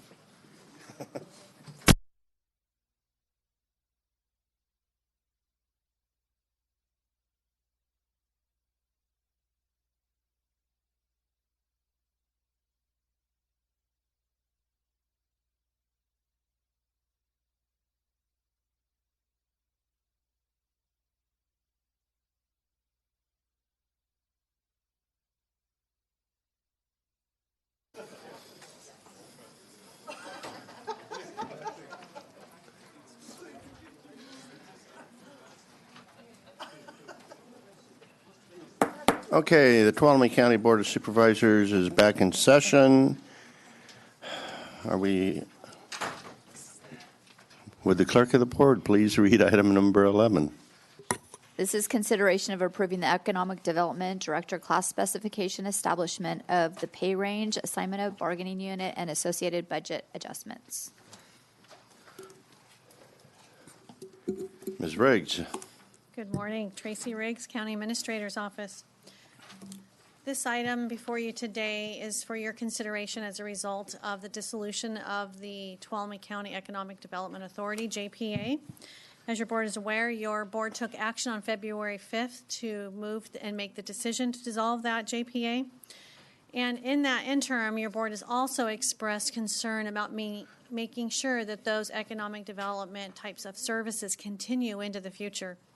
As a result, staff have been working together to determine what might be the best way we could make that happen until we or your board is able to determine what that new structure and or organization might look like. As a result, we sat down and we talked about whether a contract or an employee, and we came up with the employee and the classification that's attached to your memo. As you will see that this is being recommended. We did do our salary survey, as we do for all staff when we look at new classifications, and we go to those other counties that your board approved when we did the class and comp study, and we do comparisons and then bring it in at the median, as you, Supervisor Rotifer, spoke to during the last item. So for this position, the recommendation is it would come in at range 533, which is between $47.78 to $58.32 per hour. The E-step would be a total of $121,000. At which time the other point of conversation has been talking about the meals and reimbursement or such as that. So the auditor, controller, and I will work on a policy. Should your board approve this, she and I will return at a later date with a policy for your board to consider that would coincide with what the new department and flexibility that person might have under that policy. This is meant to be an interim solution only. This is not the new permanent solution. As we will then, this will help us fill the gap. Right now, the current director of the TCEDA has indicated that he and his wife will be moving out of the area. So this would not, we would have approximately 2 weeks if this position were filled by April 1st. That would be the minimum amount of time we would have no economic development services within Tuolumne County. We're hoping that if your board were to approve this today, the brochure that's been created for this position would be posted and distributed out to all of our state associations and to any of the, anywhere on the website, anywhere we could get that. We would bring it back and have interviews that your board would conduct on March 19th in the afternoon, and then you would be able to make your selection and hopefully get that individual in as quickly as possible. Again, it's not meant to be permanent. Interim solution until we get those management and fiscal audits back and your board decides what that permanent solution might look like. And we're happy to answer any questions you might have. I just, I want to make a comment before I open it up. I made a very strong statement, I think, when we voted to dissolve the EDA, that we were not abandoning economic development in this county. And that we were going to take our time and figure out how to do it in the best way possible. However, we do have some projects. Some of them are very sizable projects that have the promise to create a sizable amount of ongoing revenue going into the future. And we can't abandon those totally while we move forward figuring out how we're going to do economic development through the long term in the future. So that's the reason for this. It is an interim solution. It is not designed to be a final solution. So with that, any questions from the board of staff? No questions, just a comment. I think it's when you showed the examples of the economic development around us, the directors in the email, we're yes. surrounded by We are. people doing economic development, and to back out at this point, in my opinion, gives those other organizations a distinct advantage, and that's something that I want us to have the advantage. So I do support this interim position. Anyone else? Mr. Chair? Yeah. I agree with the board's general sentiment that we do need economic development, but I'm not convinced that that the absence of EDA in this interim period is going to jeopardize ongoing projects. However, it will jeopardize, a complete lack of EDA will jeopardize future projects. But the way I see it is that we have, at great cost, ended the Tuolumne County Economic Development Agency, and what we need is a long-term, well-thought-out solution that the board can come to with a large amount of input from the public. And we haven't done that yet. I think that's what's required. And what I'm concerned about is that this interim position will turn into a permanent position. And, we're looking at a relatively high cost for 3 months of work. And so what this assumes or presupposes is that we are going to be able to come up with a new solution for EDA in this time period where the interim economic development director will be working, and I'm not convinced that's going to happen. And so what happens at the end of 3 months if we haven't come up with a permanent solution to economic development, and what then? Do we extend the contract? Is there a policy or procedure in place for that? Do you want me to speak to this? So the only reason we have 3 months right now is not that that's what I think it will take, only because we only budget for fiscal years. This takes us to the end of the fiscal year. Our thought is probably more like around 6 months is what staff was thinking internally. By the time we get audits, we can look at them, work with you, make some recommendations, and come to some type of structure you might like. And this position is, and I didn't go over it, and I apologize, would be assigned to the Executive Confidential Unit. It would be a department head level that is appointed and terminated, serves at the pleasure of the board. So you would have the authority at any time where you would be able to end that contract, and I can defer to Sarah where she could kind of talk you through what your abilities are with that type of position. So it's not meant to just be 3 months. It's only outlined for 3 months because we only do budget for a fiscal year. And the other thing is on some of these, we may or may not need to use some of these things. I was talking with Debbie where we are asking we would take it out of contingencies. We don't know, for example, if we will have distribution of property by the time that this individual might come on. If they don't, we can't begin using property of the other entity until that distribution has been agreed upon by both entities that make up the JPA. So for some of these, they may or may not need to be in that building over there where Larry currently resides, but you do need to remember that that contract for that lease for that building is with the county and not with the EDA. So either way, the county is responsible for the rent on that building as it moves forward. That's been built in here because I honestly don't know where we would put them yet. This is all fairly new and we will figure it out. But this is only 3 months because we budget for 3 months. That wasn't the intent that it would only be a 3-month interim. We internally were thinking probably more like 6. Mm-hmm. And so what would the cost be after 6 months? 53,600 times 2? For another 3 months, Yeah. it'd be another 53,600, Okay. correct? Yeah. Yeah, see, that's my concern. I mean, we just had a mid-year budget discussion where we talked about, flat revenues and rising staff costs. And, we're already incurring staff costs into the future as a result of the previous EDA that are, built into a contract. And so those are going to be paid. And so taking on this additional responsibility that's also for EDA, I think, I think the onus should be on us as a board and the public to get together and work out what we actually would like to see with EDA rather than have staff come up with a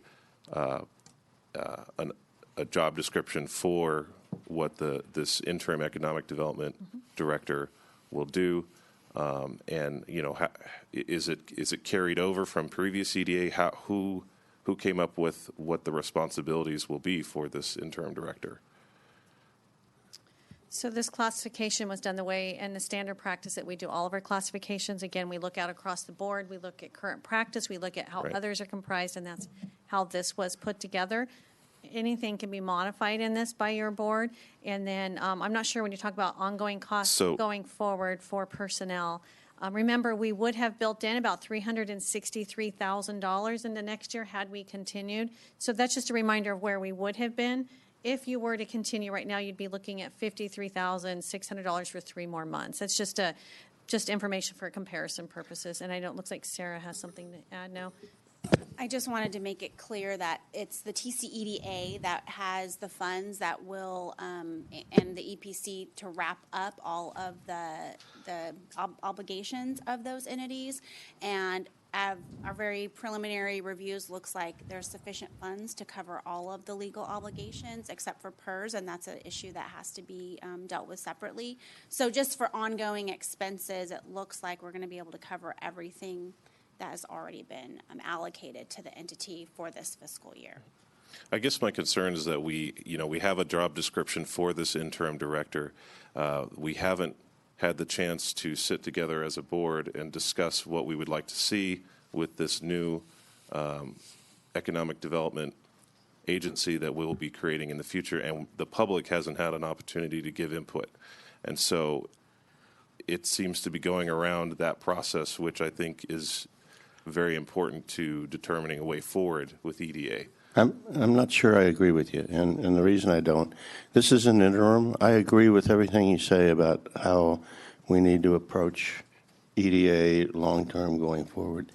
But we have responsibilities to some very significant projects, and we just can't abandon them in midstream. We need a interim solution to give us the time to do the things that you want to do, or everything that has been done with these projects up to date will just fall flat. There's my whole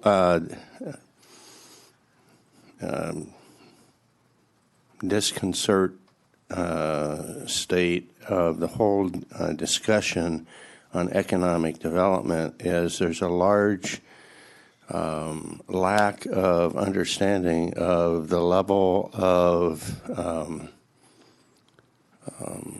involvement that there is in bringing some of these projects into this county. It is not in any way a small level of effort. And to abandon that and I'm not sure 6 months will be sufficient to do the job right. To abandon that for 6 to maybe 9 months while we figure out where we want to go in the future, that will hurt us. That will hurt this county economically to a significant extent. I think we need to continue. In fact, I'm absolutely certain we need to continue to have a level of effort, albeit just a sustainment level of effort, in economic development while we sort through the difficult time. But I agree. I want to have a lot of public input and all of that. But in the background, we have to continue to do the job of economic development in this county. Every single one of our neighboring counties is out there, and they're all competing for us in an investment space. And we're going to lose that time. We may lose significant projects entirely. Well, I would just say that, I mean, where does it end? I mean, if we have this interim EDA director and they're there to shepherd through the ongoing projects, I mean, will they then not be responsible for bringing in future projects? And I don't know. I would like to expedite creating a new EDA rather than come up with an interim solution that may or may not last for 6 months or a year or longer. Okay, in line with Supervisor Rotifer's comment, I do agree. You can't stop relationships in midstream. You have to keep them going. If you do, those people will leave you. I'll guarantee you. I cannot quantify what will happen, but I know doing nothing is not the right thing to do. We need this interim position in order to carry on what we are doing now. And when you look at $53,000, that's a drop in the bucket on a $58 million to $70 million project, and I do know that we have one of those that is being proposed. I can't tell you the exact relationship because that's not something I get involved in, but I do know we don't want to destroy those type of relationships and risk that amount of money. I don't know what the tax base is for a $78 million project, but I think it's substantial, and it can go a long way in helping with some of our economic woes. So my position is definitely we need to carry through with an interim, and I agree with both of you that we have to have a better long-term solution, and public involvement is part of that. So now I want to carry forward with what we have in place right now. Supervisor Brennan. Yeah, I absolutely agree with that, and it might be, I'm not sure, Supervisor Campbell, of individual projects in your district, but I am aware of a couple projects, one in my district and another outside of the district, that we don't want to lose those projects. We cannot afford to lose those projects, and I think that we will have a number of publics that will be interested, our business councils, our chambers, and organizations that are going to want to be part of this conversation. We are not circumventing that process. We will do it. But we simply cannot. We would be, I think, woefully neglectful if we did not continue to pursue the opportunities that are projects that are before us.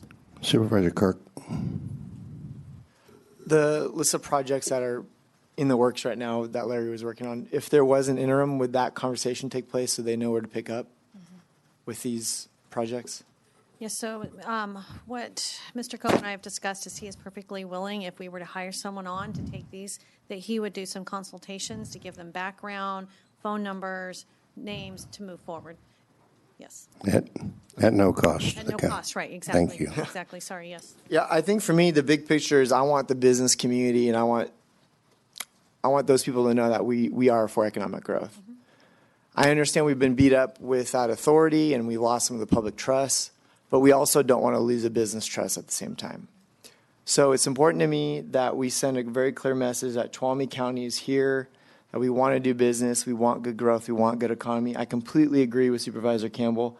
I want some say and I want some buy-in in how this authority is created, and maybe I want the community saying on how it's created and what we're going to go after and what we're accomplish. But I don't want the business community to think that we don't stand with them. And so I do think if that conversation can take place with Larry and whoever the interim would be. You know, we keep talking about this interim, but we don't even have an interim yet. We might get no applications. We might get 5 applications. They might all suck. We're not going to approve somebody who's lame. So, but if we can get somebody who can come on board and keep us floating, sorry, I work in a prison. I love someone else that has colorful language on the board. Thank you. You say it so smooth, though. I want the business community to know that we stand with them. So it's important to me that we do develop it, Ryan. I think you and me should be there with that conversation. I think you and me have a lot of buy-in with that. But we need to be very transparent moving forward. So in that regard, I support it. But I want to be looking at who our prospects are. And, you know, maybe we get a rock star and they can pick up and move ahead. If they're not, then we'll have to have that conversation. But Okay, I'm going to go ahead and open it up to the public. Any public comment on this?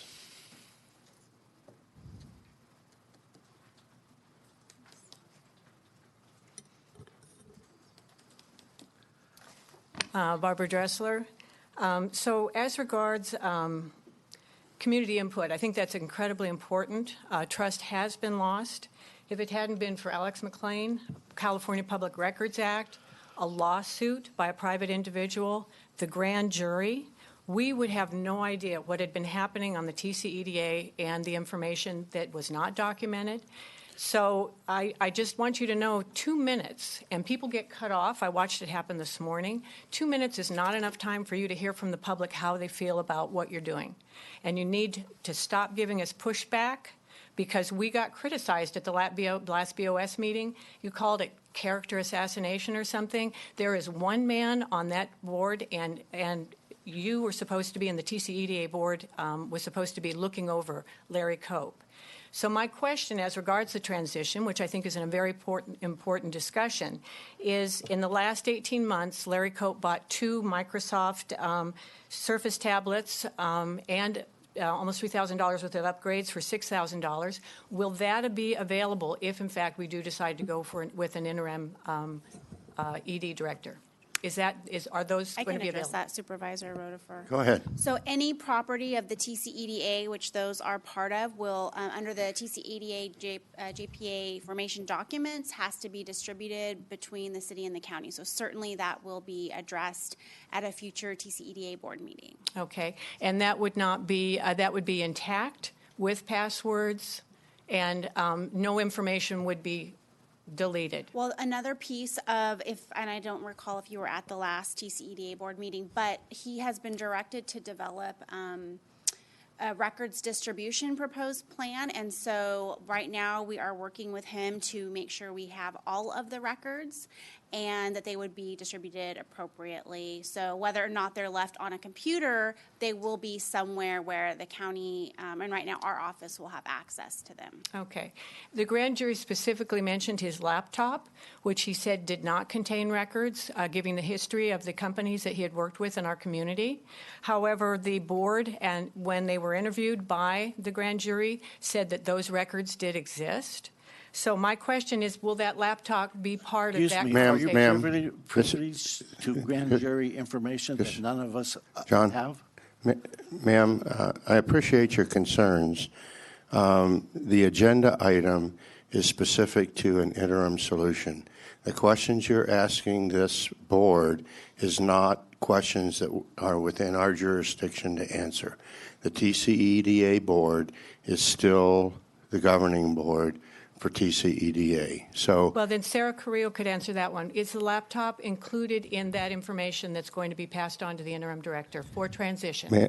ma'am, that is an EDA issue. This is the Board of Supervisors of Tuolumne County. And you're talking about budgeting for the new interim EDA director. Yes, ma'am, we are. This would be, and transition. We just discussed transition. This is transition. So No, just to ma'am. say- well, let me bring up a budget issue then. You're talking about putting in $3,500 in the budget of the interim director for computers.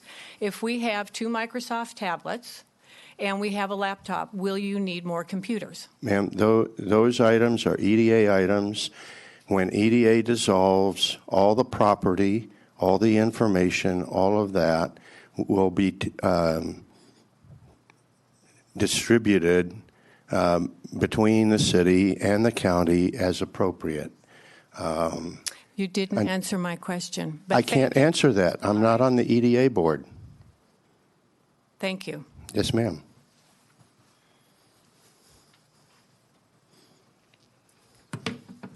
Good morning. My name's Adam Wilson. I'm here on behalf of the Tuolumne County Association of Realtors.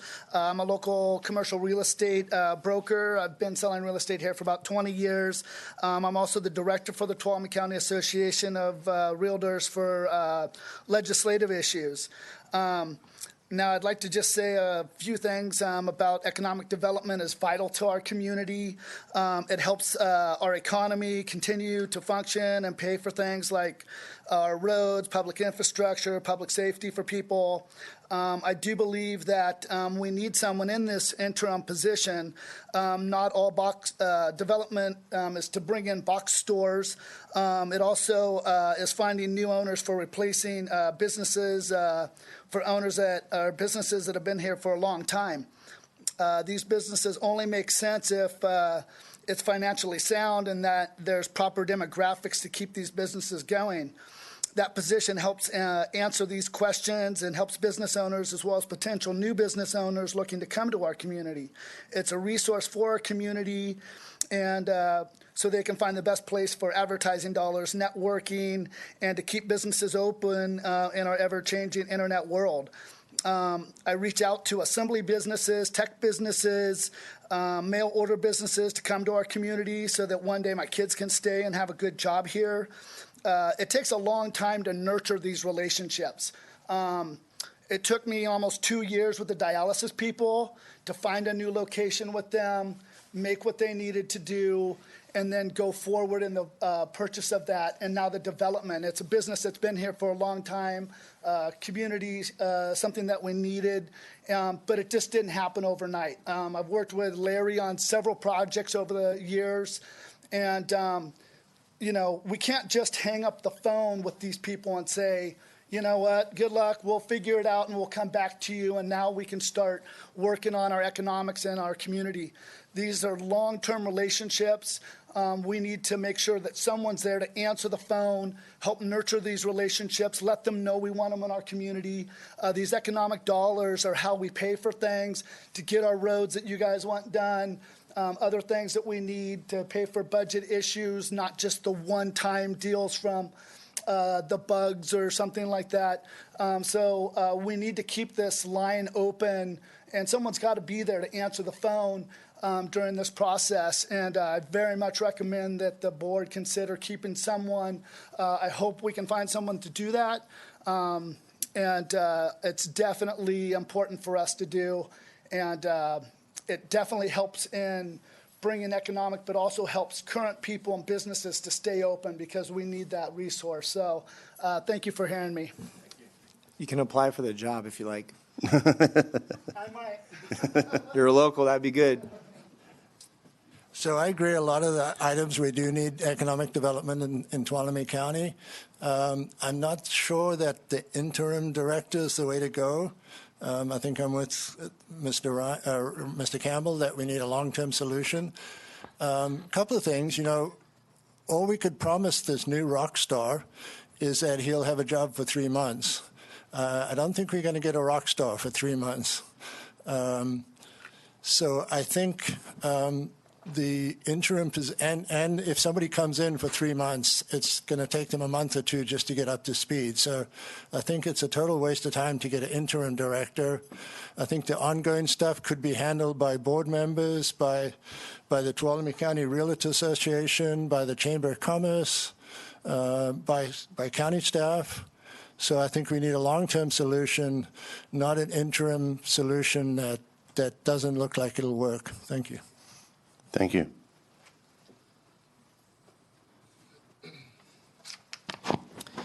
Good morning. Ron Kopp, speaking on behalf of the Tuolumne County Business Council and the Tuolumne County Association of Realtors. At your Board of Supervisors Progress and Vision session in January, you identified several strategic priorities that included economic development and the need for additional county revenue. Your budget review that was just completed confirmed that you need additional revenue. It is going to be difficult to attract needed economic development and related revenue if the businesses you want to attract don't know about our county.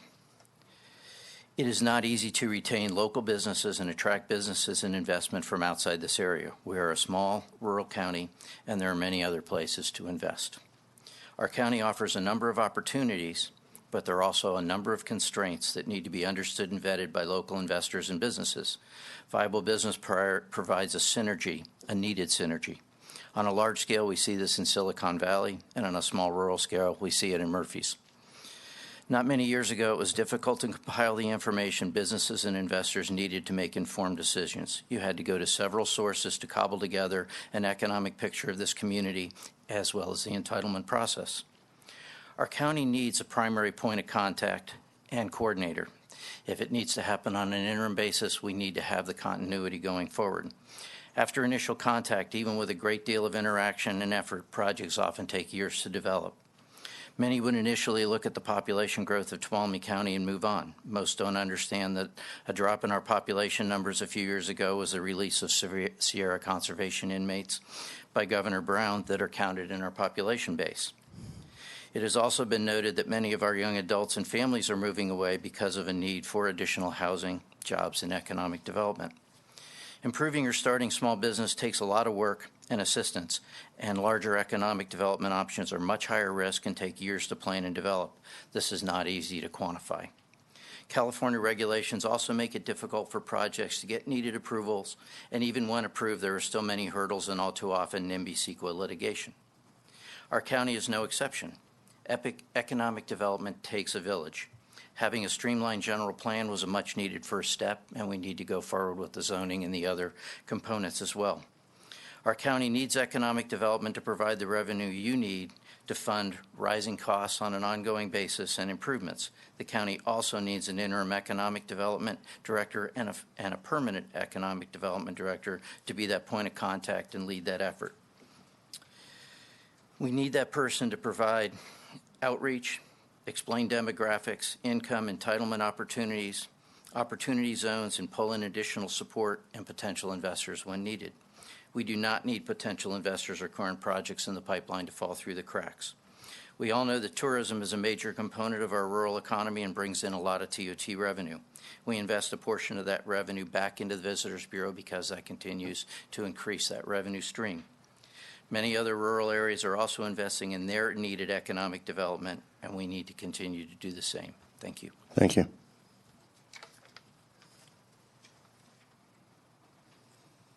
Hi, I'm Jeff Redouty. I'm speaking as the president of the Tuolumne County Business Council today. Just a couple things to bring to the attention of Chairman Rutherford and the board is, first of all, I think one thing that's not been brought up is the process will be greatly improved of figuring out what you want as far as an economic development person if you've got somebody in that job.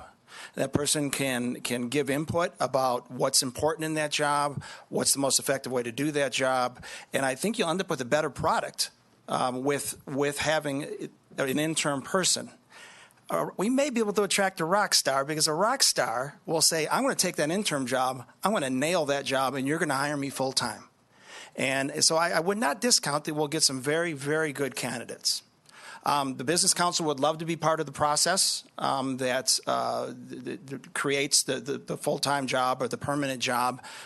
For all the things that have already been said, and most of it's said up front here, economic development is critical if we're going to have our children and grandchildren have a place to work and live in this county. We've got to attract new investment. It is a competitive process. Other counties are vying for those same dollars that we're vying for, those same jobs. It is critical we've got a place at the table. The other piece is I think Tracy's done a very good job of outlining an appropriate compensation package for an intern person, as well as the reporting lines to give everybody a lot of visibility into that role. So I'd like to commend Tracy and her team for creating that. Thank you. Thank you.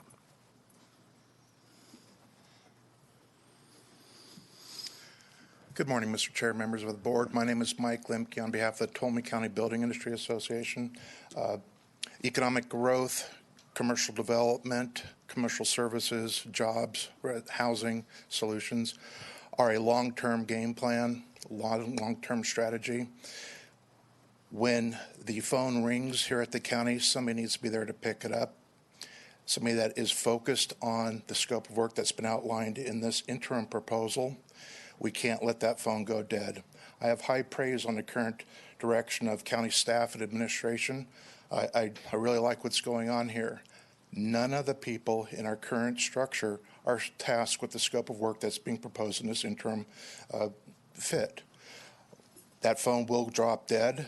They will not be able to answer the questions or carry the full scope of what the applicant or request is going for. I work with a lot of different counties, cities, and jurisdictions who have this position in place. That is a person I can go to who's an advocate of the public, of my interest, of people who are trying to do something in the county. We need this position filled on the interim, and I agree with supporting a quality long-term plan. Thank you for your support of this. Thank you. Any other public comment? Okay, bring it back to the board. Mr. Chairman, are you ready for a motion? I am. Okay. I'd just like to say, I don't want to labor the point, but it's important to me that, the process of finding a way forward with economic development needs to involve the public and this board, and this interim position accomplishes neither. And so that's my main problem with this agenda item. Well, I certainly disagree, and with that, I would move that the board approve the Economic Development Director class specification and the assignment to the Executive Confidential Unit as a range of 533 and approve the budget and reduced contingencies as outlined above.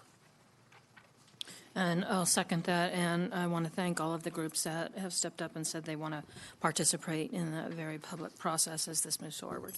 And before I call for the vote, I do want to make a public commitment that we will pursue an open and public process when we're developing a long-term solution. I think that's very, very important. And with that, I'll go ahead and call for the vote. All in favor signify by saying aye. Aye.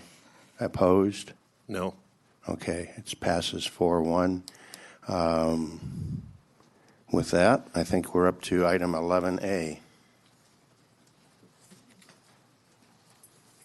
This is consideration of adopting a resolution delegating authority to the Community Resources Agency Director to order a necessary action to repair the culvert crossing on Kewen Mill Road north of Bellevue Elementary School, etc.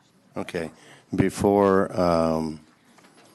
we go to that item, I believe I am required to note the two nay votes. The nay vote on our 9 o'clock was Supervisor Kirk, and the nay vote on our number 11 item just completed was Supervisor Campbell. My apologies, and with that, staff report. Good morning, Supervisors. Blossom Scott Heim, Associate Engineer with the Community Resources Agency. This past weekend, Kewen Mill Road, just north of Bellevue Elementary School, was damaged with the rainfall that we received. Our road crews went out last week and cleared the inlet and... Oh, I'm sorry. The light was on. Our road crews went out last week and cleared the inlet and outlet and armored the slopes in advance of the latest storm. That work, while it likely prevented the full failure of the road, was not enough, and there was, as of Sunday morning, some erosion in the eastbound lane. Staff and County Council acted immediately over the weekend and are in the process of securing a temporary bridge until permanent repairs can be made. The contract is being issued under the Director of Transportation Authority in accordance with Public Contract Code 2395E. To address a permanent fix before additional weather-related damage occurs, staff is requesting your board delegate authority to the Community Resources Agency Director to determine the appropriate repairs and let a contract without obtaining bids pursuant to Tuolumne County Ordinance Section 3.22.060 and Public Contract Code Section 22050. Please see the attached County Council memo for more details. This action will require your board to adopt a resolution by 4/5 vote. As required by Public Contract Code Section 22050, your board will review this emergency action at each meeting and determine by a 4/5 vote whether there is a need to continue the action. Staff has performed a preliminary hydraulic study and a preliminary design of the replacement structure. Repairs will include replacement of the existing culvert with appropriately sized culverts and reconstruction of the roadway. We estimate this work will cost just over $1 million. The environmental coordinator for the county has determined that the proposed project is exempt from review under CEQA pursuant to sections 15269 and 15301, emergency repair and restoration projects, and repair of an existing roadway facility. The filed NOE is attached to your memorandum. Okay. Staff is recommending that your board find that the effects of the recent storm events constitute a sudden, unexpected occurrence that poses a clear and imminent danger, requiring immediate action to prevent or mitigate the loss or impairment of life, health, property, or essential public services, that this emergency will not permit a delay resulting from a competitive solicitation for bids to replace the Kewen Mill culvert, that the replacement of the Kewen Mill Road culvert is necessary to respond to the emergency. Also, that your board adopt a resolution delegating authority to the Community Resources Agency Director to order any necessary action to repair the culvert crossing on Kewen Mill Road north of Bellevue Elementary School, take any directly related and immediate action required by this emergency, and procure the necessary equipment, services, and supplies for those purposes without giving notice for bids to let contracts pursuant to Public Contract Code Section 22050 and Tuolumne County Ordinance Code Section 3.22.060 with a 4/5 vote required. Okay. I believe this is your district, is it? No, it's... Ryan's I do have a question. I was going to let Ryan go first since it's in his district. Okay, if he had a question. Well, first I would just like to thank staff for all the work that you did coming in on a weekend and standing out in the mud and the rain to address this issue. It's obviously of a major concern to the residents of Cedar Ridge. It's the result of a long series of degradation to that road, and we're doing what we can right now to address it and fix it. And so thank you very much for the work that you've done, and also for the road crew that have been out there flagging. And I would just say to anybody that drives that road, please take that section slowly, and wave hello to the guy that's holding the sign or putting down cones, because they're working 18-hour days, and we have more than 600 miles of county maintained roadway, and just about 18 to 20 people out there maintaining it. So I'm glad that you guys have worked so quickly to come up with this plan. So thank you. John? You guys are just good at what you do, right? Just step up in an emergency. A question, this SB1 funding, will this affect any other projects that we have in the stream right now as far as emergency repair? We've committed to do a number of projects, and now we're taking on another one. How much farther behind are we going to get? I'm going to let the staff answer that after I do the broad view. It is going to affect projects. Make no mistake, it is affecting them right now as we sit here. Brian, thank you Supervisor Campbell, thank you for recognizing our team. They are working diligently. We have about 600 miles and hundreds of these culverts that need to be assessed, reviewed, and a plan put together, which these folks are working on right now to try to avoid this in the future. But it's culminated a lot of years of not being able to get to this. We're just getting that funding, and we will continue to have these, but we're also going to avoid many of them as these guys start to get a plan together. To answer your question directly, yes, we're going to be moving money from a couple of different projects. Right now, it looks like we're going to be reallocating some funds from reconstruction on QN Mill, moving that back to a later year, and also likely Tuolumne North. It's about $1 million project. We have funds internally. We're not asking you for additional funds. We'll move those around under mine and the CAO's authority. But yes, there will be impacts, just as there are impacts as we're standing here. Did I answer your question? Yes. Tanya, do you have anything further to add?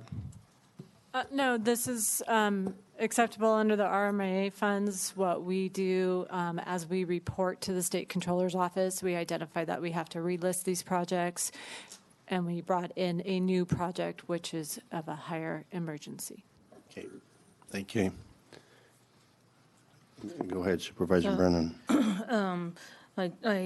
We had a couple of comments this morning about notification, and I just want to assure them that I think everyone in this county is aware of the pure onslaught of work that we have had in this county the last couple of months and what we've been faced with. I want to assure the publics that spoke that Ms. McFarland, who is new to the county, has been incredibly, she wants to reach out, she communicates well with the public, and so I would just want to encourage you to establish a dialogue with her, because she really, I think, does want to be part of any solutions, and have found her very accessible. Go ahead, Supervisor Kirk. On Sherry's communication mention, as you know, I have my South County communication list that goes out to a lot of different organizations, schools, and service clubs, and it's a list that is always growing, and I would suggest that each supervisor develop their own list, and that would help get that word out. It's effective. I know it works because I get a lot of responses back. You guys don't see the thank yous for the information, but it is well received, and when you get it out there, they're really appreciative that it gets out. So it's a suggestion I would have for the rest of the supervisors. Sherry's comment. If you all recall, we've done this on QN Mill before, and once we had the project in place and the timing determined and the contractor hired, we tried to be very proactive with working with the community on outreach, and we will do that again on this one. It's a little more difficult when the road's washing out and you're rushing to in get front of something you in place. But we will definitely try to keep in touch with everyone once the project moves forward. And additionally, we have a social media manager coming on board here soon that we have under contract, and that will certainly help. So. Thank you. Supervisor Kirk. Yeah, I asked Tracy, so if I'm thinking it, I'm thinking other people are thinking it. But the culvert pipe that you guys are going to be putting in, so before there was one, right? And now I'm hearing there's going to be 3. It's going to be beefed up. So I think that's important for people to know as we do these projects. Like when I built my home a few years ago, they told me, oh, you only need a 24-inch pipe. Well, I did the biggest, baddest pipe you could get, because if I'm already there cutting the dirt up, already doing the work, spend a few more bucks to do it right. And sure enough, if I didn't, I would have had a huge mess this last rain. So it's important for the public to know when you guys are doing these projects, hope they're being as bulletproof as possible. $1 million is a lot of money. That was surprising to me, but if we can make it bulletproof and not have to deal with this again, then it's good. Okay. Public comment.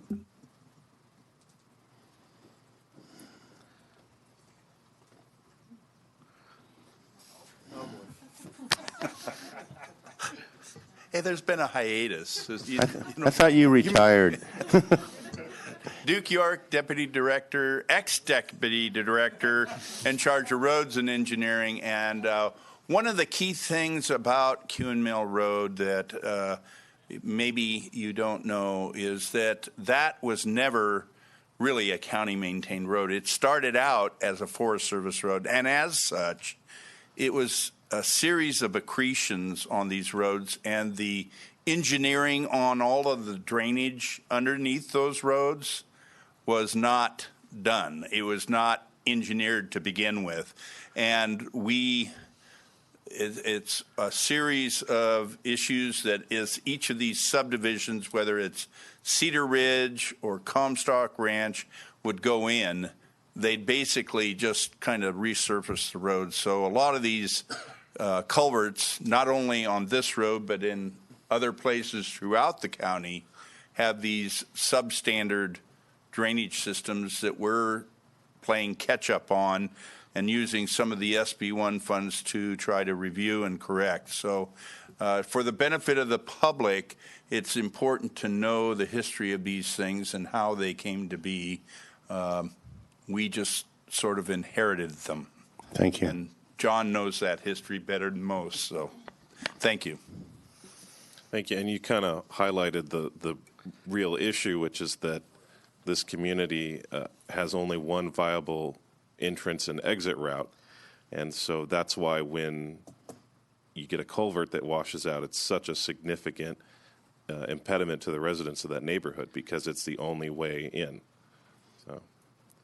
Yes, sir. Mike Olenchuk, Sierra Outdoor School. So there's nothing in this plan for funding to work on Old Oak Ranch Road as it connects with Pack Trail and Cedar Ridge. You know, if we're going to be shutting down periodically Kewen Mill, then the wear and tear again on the egress road, not only for Sierra Outdoor School and Old Oak Ranch Conference Center, as well as Cedar Ridge, you know, in the event that, you know, there's a fire or something like that. We're not maintaining it. I maintain that road. I get grants. I do grading work on that to ensure that I can get my buses out of there on that back road if we have to egress through Cedar Ridge. So if we're going to, you know, you're going to make an expenditure of $1 million on Kewen Mill, I hope you factor in that you're going to have traffic control on the back road when road gets traffic gets diverted, as well as wear and tear on that road from, you know, hundreds of vehicles that are going to be utilizing that road. So something to consider. Thank you. Yes, ma'am. Good morning. My name is Jeannie Bencharsky, and I live in Comstock Ranch. I am so thankful that, unfortunately, this had to happen to get the road fixed, but we will get it fixed. And that's obviously very important for us, seeing as it is the only viable in-and-out road we have. My concern is, as you have mentioned just a few minutes ago, communication. It's very difficult to find anything. If you don't do social media, which I do, thankfully, so I can get things off of Facebook, nobody knows what's going on, and I'm ending up being the conduit to a few groups to be able to give them information they can't find otherwise. So when information comes out, the thought is, how are you going to get it to people? Trying to look up anything on the Tuolumne County website, doesn't work. Not, at least not for me, and I'm not that tech savvy, but I can navigate a little bit. So communication is going to be a real key issue. Thank you. Go ahead. When this does get started, do you know what the ETA would be on it?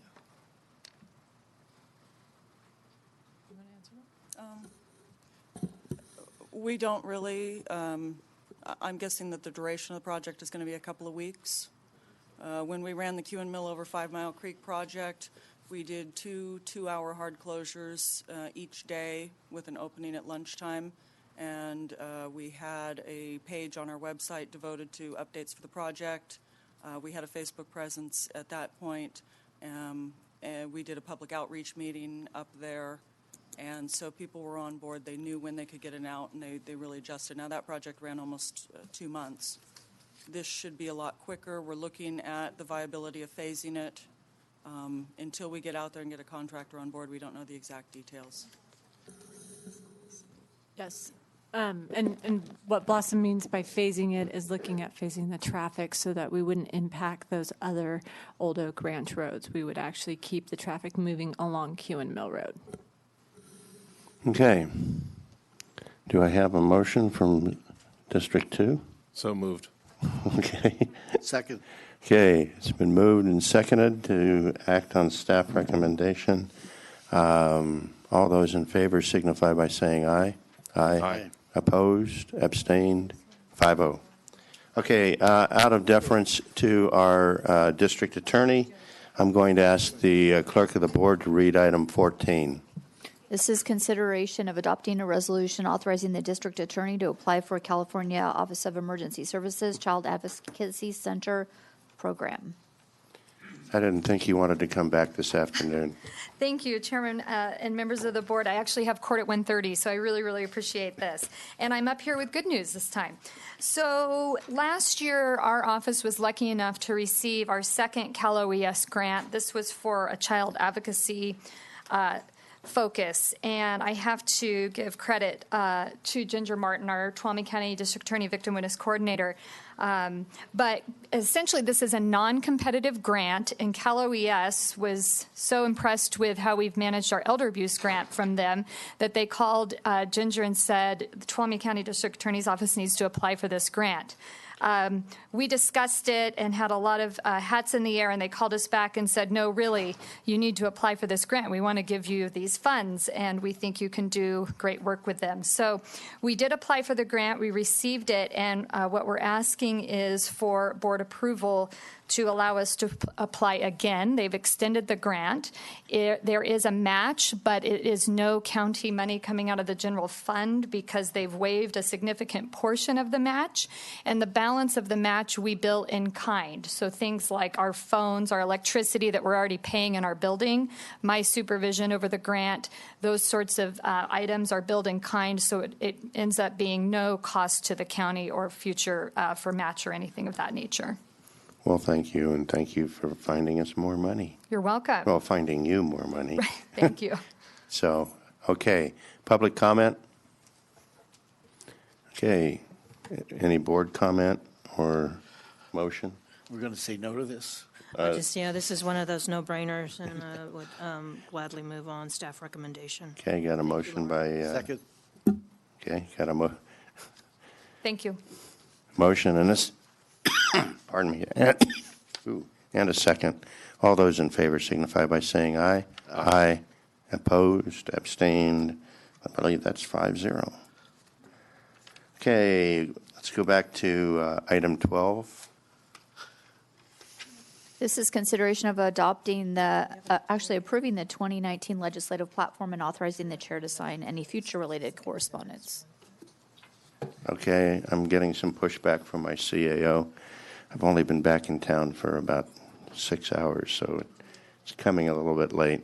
We're going to hold this item, and we're going to go to item number 13. This is consideration of adopting a resolution adjusting the elected officials' salaries for the fiscal year 2019-20. Good morning. I'm Ann Fremd, now the HR Director. Before you is a resolution for your consideration to adjust elected official salaries. And since we do have two new board members that have not been in the 4-year conversation about the class and comp and how it's being implemented, I thought I'd give a slight history lesson prior to going into the memo. So prior to doing a class and comp study, we had spent a number of years in the Great Recession. We had done probably 5 or 6 years of furloughs. We had done pay cuts, cuts to benefits. And as the economy was turning around and coming out of the Great Recession, one of the board goals was to take care of existing employees before we started expanding staff again. So we went into a class and compensation study to look at every classification and all of the salaries for every position. What was found is we had positions that were up to 45% out of market. And what out of market means is the comparison counties that we compared to, positions of the like were paying 45% more. And for our elected officials, the range for those was between 26 to 39% out of market. Also, what was occurring is compaction. So some of these individuals had staff members that were actually making more than them because salaries had been frozen for so long. And of course, there's educational incentives and all sorts of other things that drive salaries that needed to be taken into effect. So in 2015, your board accepted the compensation study, and we started doing incremental implementation from the 2016 year forward. And the initial swipe of the adjustments brought all the classifications down to 19% of market. And then everybody got a 2% cost of living adjustment because the intent was to try to keep up with our comparison counties instead of just trying to catch up. Because if you only try to catch up and you don't try to keep up, then you end up being as far behind when you're done implementing a class and comp as you were when you started it. So the executive confidential unit, which is where the elected position people's benefits are defined and their compensation is defined, received a series of equity and salary adjustments. In 2017, classifications were further brought down to 17% with a 3% COLA. That was applied to the elected officials. July of 2018, the positions were brought further down to 15% with a 3% COLA. That was also applied to the elected officials at that time. What the current MOU allows for I think I'm missing some pages, so I'll just wing this one for you. What the current MOU for July of 2019, it brings all of the classifications within the executive confidential unit down to 13% and gives a 2% COLA. The elected officials, however, said they did not want to commit to the July of 2019 equity and COLAs because we knew it was an election year. We knew that there would be new people elected into filling these positions, and we wanted them to have the ability to stand up, say what they wanted to say to your board, instead of them just getting what the existing staff was getting. So it is recommended that your board approve this resolution, which would treat these officials exactly as the staff that they're supervising, to bring them down to 13% of market, as well as get a 2% COLA, which would then continue the ability to stay in pace with our comparison counties, as well as to avoid any compaction should this not be approved. Okay. Just so there's, and maybe I'm confused, but just so there's no public confusion, these are the non-supervisor elected positions.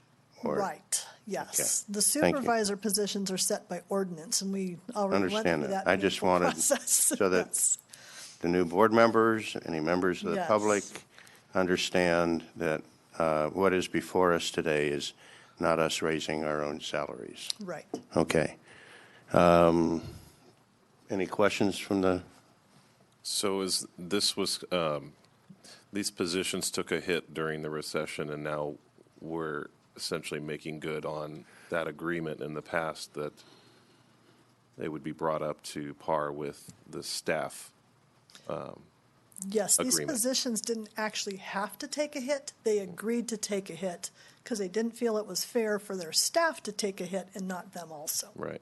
And how long has that situation been in place where they've been dealing with a cut to what they would have been earning? The cuts were all restored in 16, I believe, 15 or 16, when we went out of recession and everybody's salaries were restored and we started implementing the class and comp study. So they've been slowly eking towards market as every other position within the county and the MOUs has been.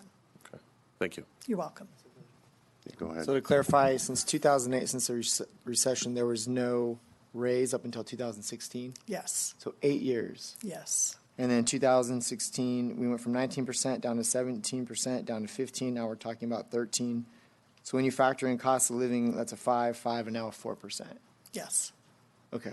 And the 4% is factoring in cost of living. Yes. And so the next negotiation, will that be next year, or this is just for 1 year?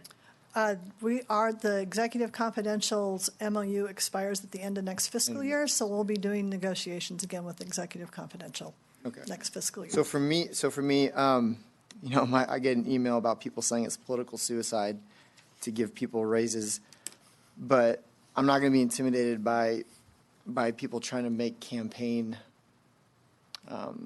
make it sound good on paper. If our staff, whether it's elected officials or not, went through 8 years of, which the general public did as well.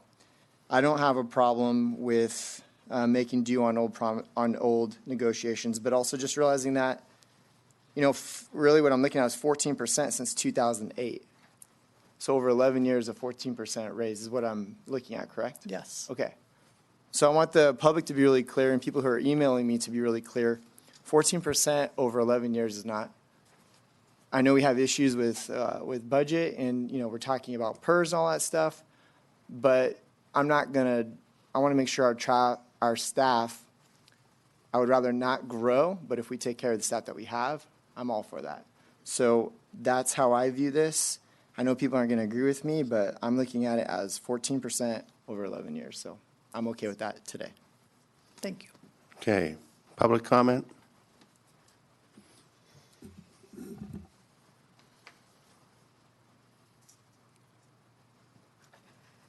Well, I have to say, given our current economic climate, I understand everything that you said, but I'm opposed to this.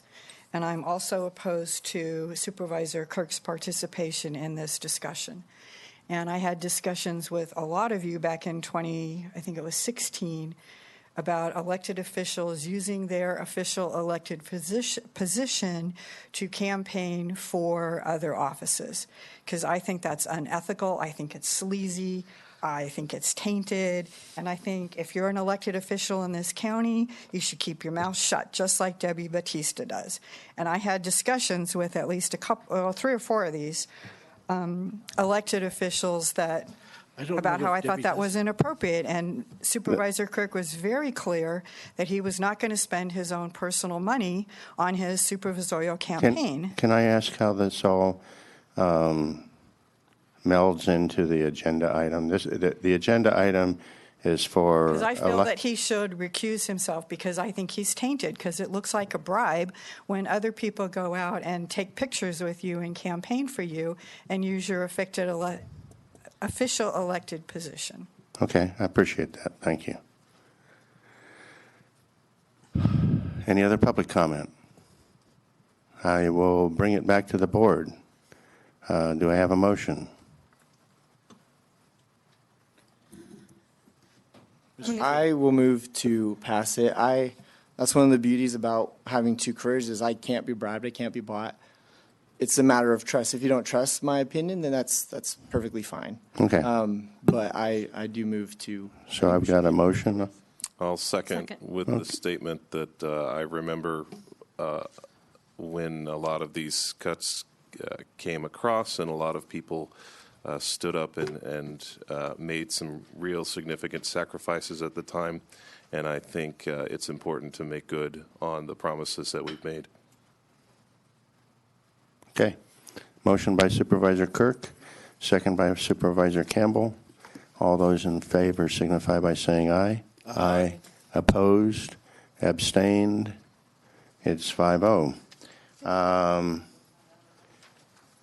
Is there, pardon me? Let's go ahead and do reports. Clerk of the Board. Reports. No, I don't have a report. Okay. I have an attorney waiting to get on the phone with us. Okay. We will, once again, I've been preempted. I thought I was the chairman of the board, but apparently not.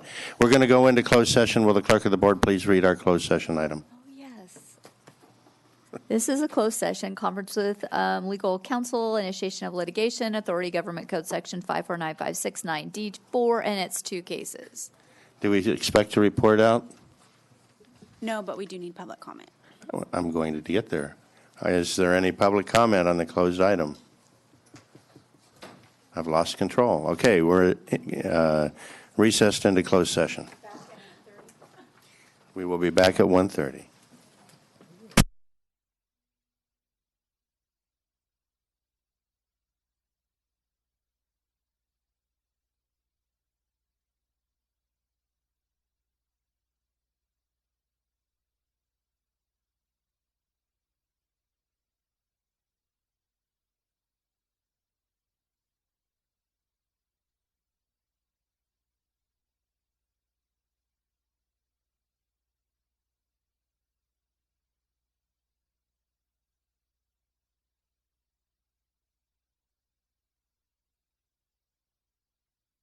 Supervisors, Tuolumne County is back from closed session and lunch.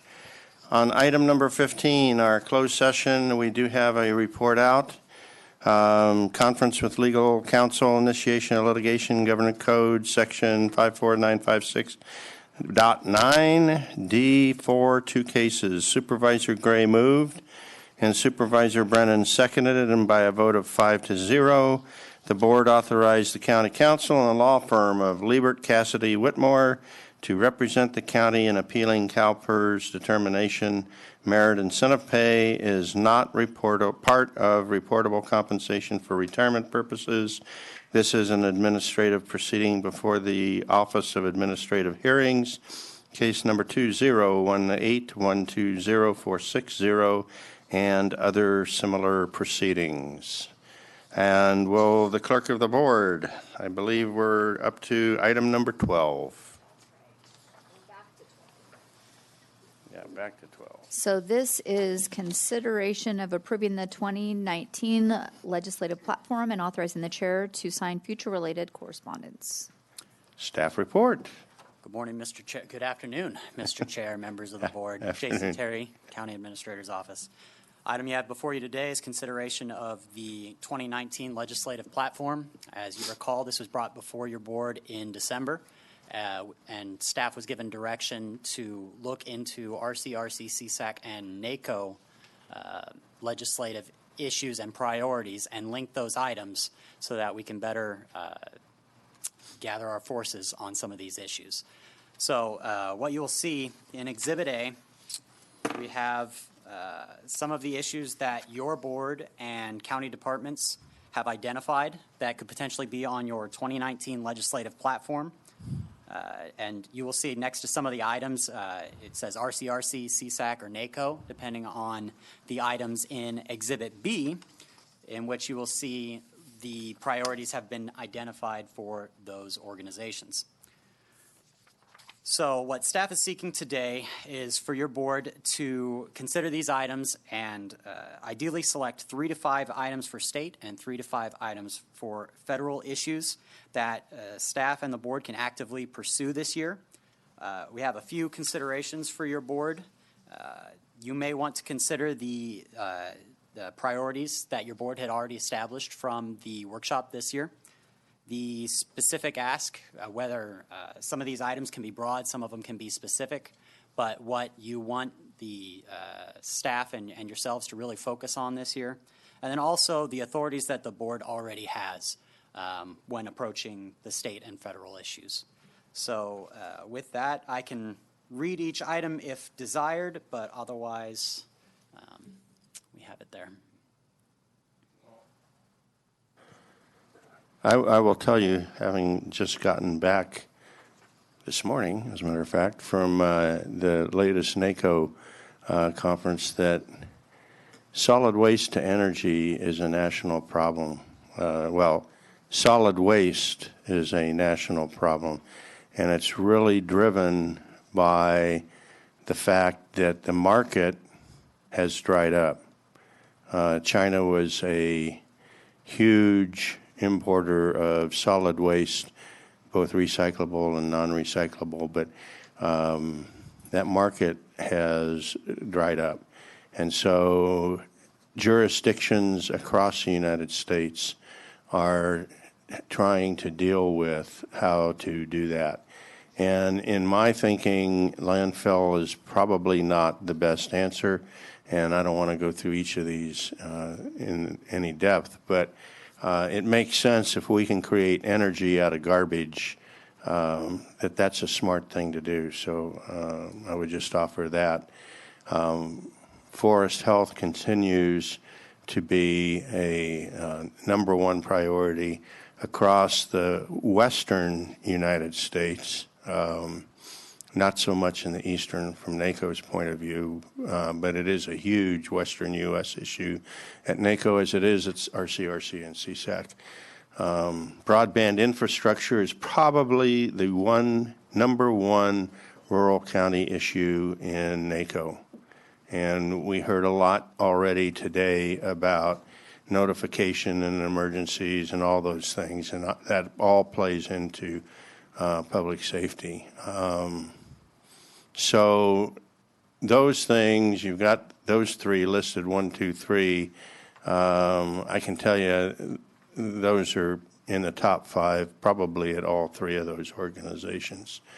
So that's just a blast from my most recent past trip. So, Supervisor Gray. Well, when you look at the list, the ones that we're ganging up on are the important one, are obviously important.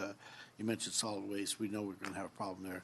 But we've got CSAC, RCRC, and NACO working on forest health. We should be in there. Also, broadband, you stated. The public works item, all agree that I think we all agree that we need to do more, but I don't know if we could even move that on the state level at this time.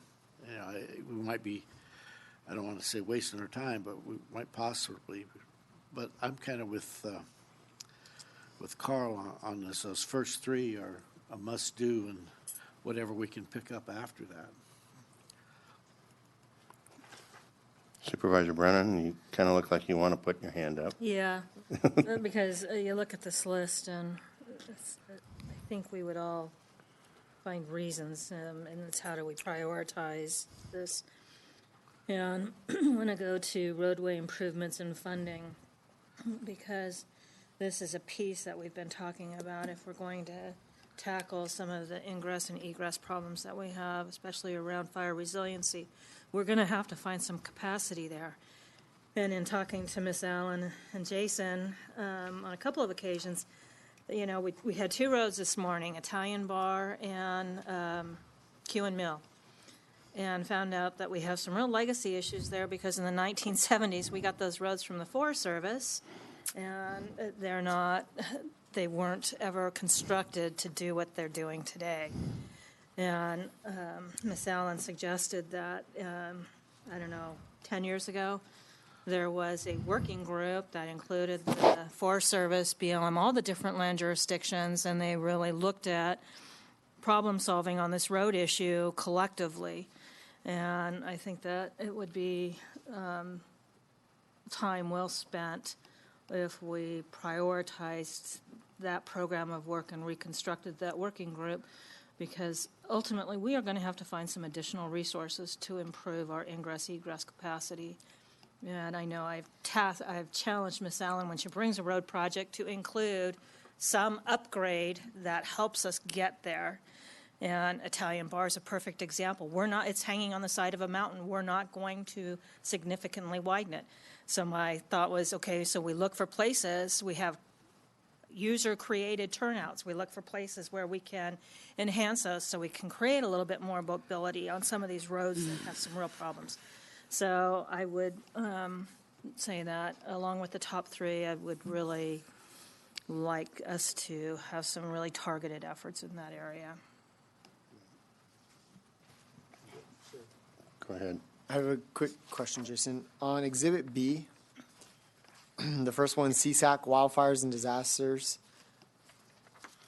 I see that that's only supported by CSAC. Is it any different than Forest Health?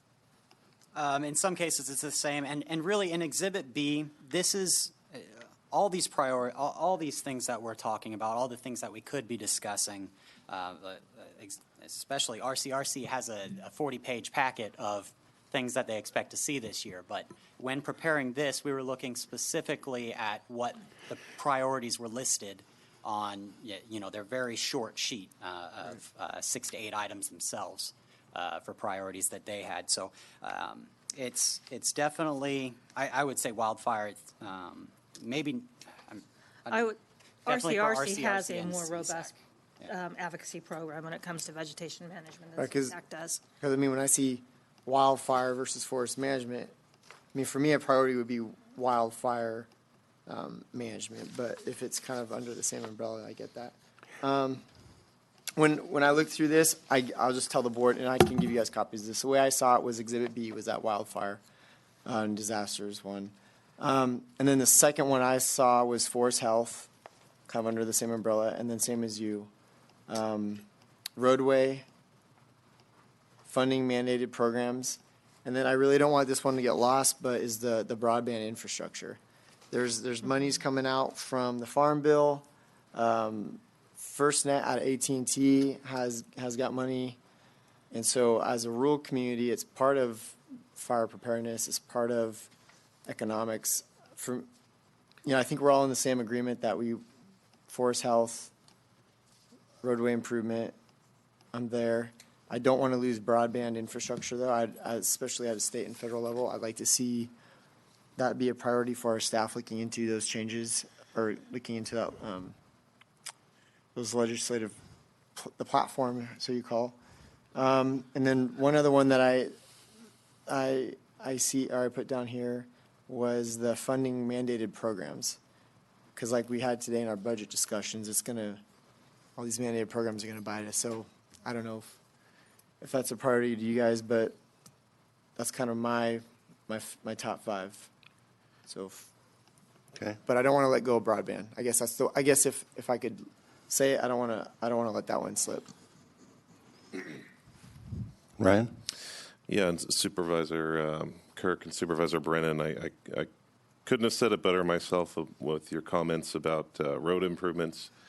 This, to me, it's an issue that has sort of selected itself. Whether we choose to make it a priority or not, it's a priority, and it's something that's very expensive, and it would take a lot of different resources to make headway on this. SB1 helps, but and we've looked into other resources like Cal Recycle and these other grants. So there are opportunities that are out there, and I think it's really worthwhile to spend the time and pursue them. And we've seen, and to me, it just ticks a lot of boxes. You've got ingress egress issues related to fire safety. You've got property values affected by the quality of the roads. You have economic development opportunities by better infrastructure. So that to me is a top priority. As Supervisor Kirk said, broadband is kind of tied in with that, and it's also another area where the opportunities potentially are there to make headway on that issue. So it's a combination of what are our top priorities and what are the priorities we can actually do something about. And those two I see as meeting both of those categories. And then lastly, forest health. I mean, we are a county that is in the forest. So what happens in the forest affects all of us. And, we all benefit from a forest that is, fire safe, that is thriving. And if we can take measures to improve and prevent some of the, major forest issues we've had in the past 25 years, then, that would be also, I think, resources and time well spent. So, listening to my colleagues, I just wrote down, I've got it in 5 bullet points, fairly high-level bullet points, but address forestry, health, and wildfire mitigation. I think those kind of go together. Prioritize, obviously, getting state and federal assistance on our road infrastructure, road and bridges, and all that goes along with that. Again, broadband infrastructure. And all of these line up, by the way, with something or some things, in some cases, at all 3 levels, NACO, CSAC, and RCRC. And then nobody was talking about it, but this is a really big one nationwide, and I think it's we ought not to forget it either. And that's and I'll wrap it into the behavioral health, homelessness, opioid addiction, all of those vulnerable population issues that we're dealing with.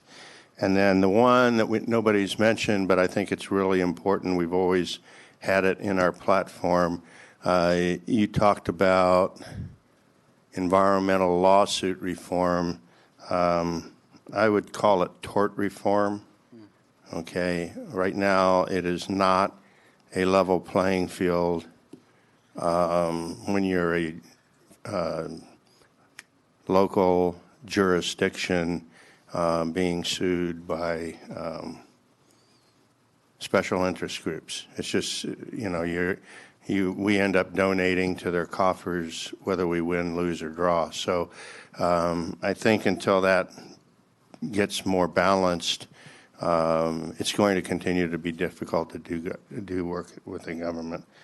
The other thing that I'd like us not to lose sight of, although I'm not willing to put it on a par with this, but we have a census coming up, and I really want us to be a complete county. I think that's going to be important for whoever follows this board well into the future. So it's what all of our funding from the state and the feds is going to be based on for the next 10 years after 2020. So I think it's really important that we encourage our public to get engaged in this process and stand up and be counted.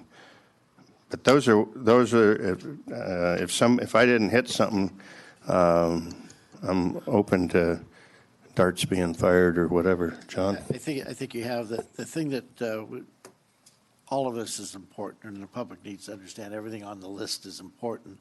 And there's going to be some things that are going to surface from time to time that may take more immediate action that might not be on the list, but certainly could affect the county. So, I don't want to say it's a fluid list, but it's a list that we can start with and see where we go from there.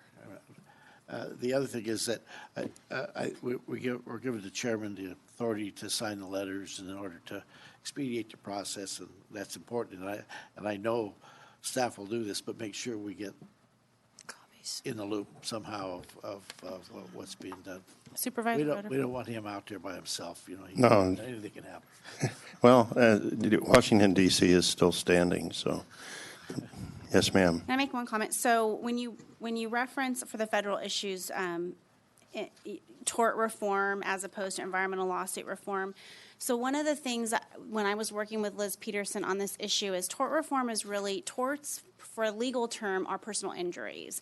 So when you're wanting something to be on a legislative platform, that is why we phrased it environmental lawsuit reform, and to get specific to the issue that you want to advocate for to the legislature to change, which is part of the code that allows the private attorney general theory lawsuits to happen. So just so you understand kind of. I'm okay with that. Okay. That's why you got a law degree and I don't. Thank you. And again, what I would like to have is, if we agree on these, and I'm not wedded to them certainly, but if we agree on these, we ought to have a little point paper that for each one of those organizations, that as we go out, we could have as either a leave behind or whatever, so that we're all talking with an agreed upon voice. And I did neglect to say that, but that is Okay. the intention. So that also would include, Supervisor Rutherford talked about the vulnerable population piece, and that was one of our 4 pieces coming out of the retreat. At the last RCRC meeting, and I see it identified both 2 different ways. One under CSAC is advocate for appropriate balance between state and local authorities' interests. RCRC was a little bit more direct, and they said promote county interests as bills are being introduced to restrict it, curtail, or prohibit decisions at the local level. And I think that they suggested that there were 30-some bills that were trying to make their way through committee that would get right at the heart of this and try and start dictating land use policies to local jurisdictions, especially with regards to the WUI.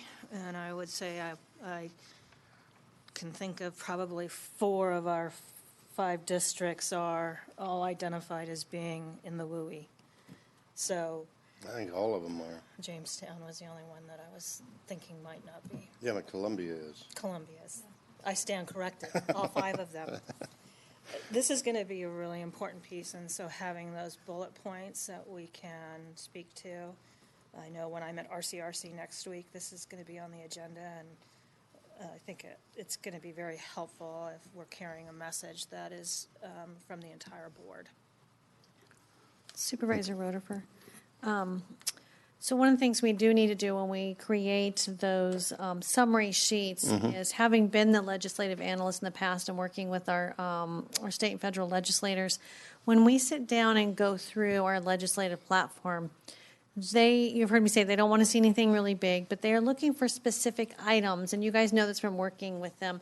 What is it exactly we're asking of them? So we will need to further work with you all to decide and delineate and define what is it under each of these categories, because these are very broad categories. It is it that we're hoping to accomplish, and then we actually, I mean, as you know, when we get legislation or they sponsor it for us, usually staff does all of that detail work, like when we did the one for the hazard mitigation and trying to the match that Senator Berryhill was going.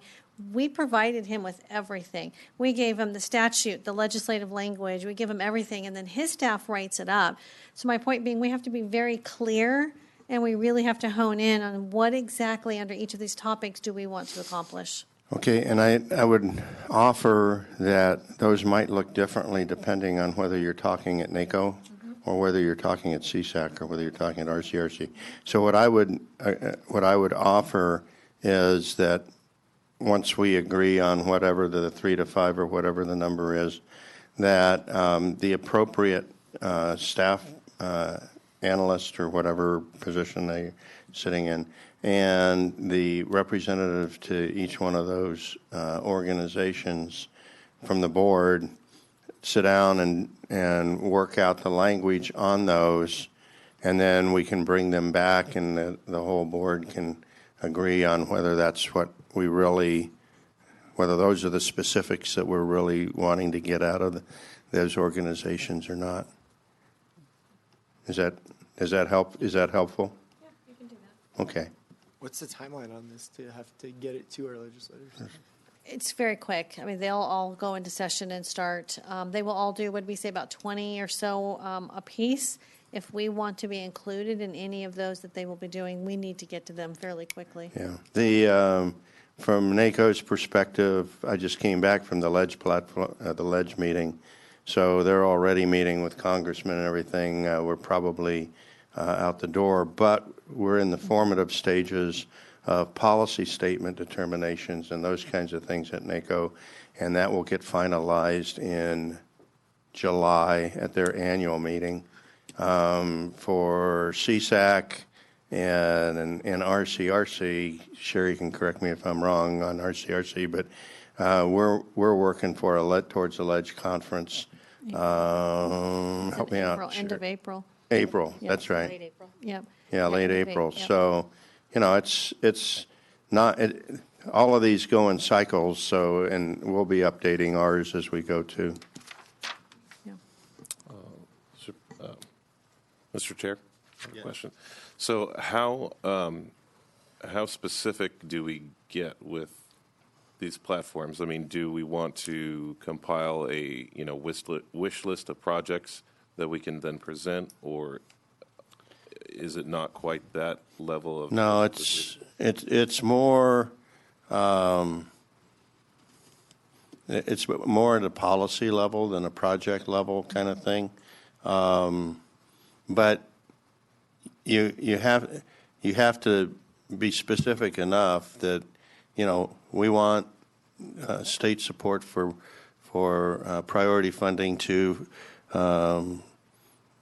fuels reduction projects for fire safety. Something like that would be specific enough that we want to rebuild Italian Bar Road. That's probably too specific.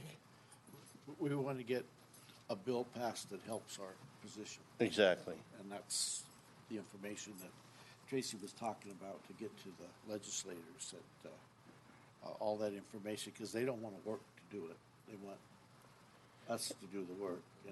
And the other thing that if you're really interested in doing it, is you offer to help them do their work for them. Nothing works like doing someone else's work for them. So, and we've been very successful at doing that. From tree mortality, that we did a lot of that and everything. So,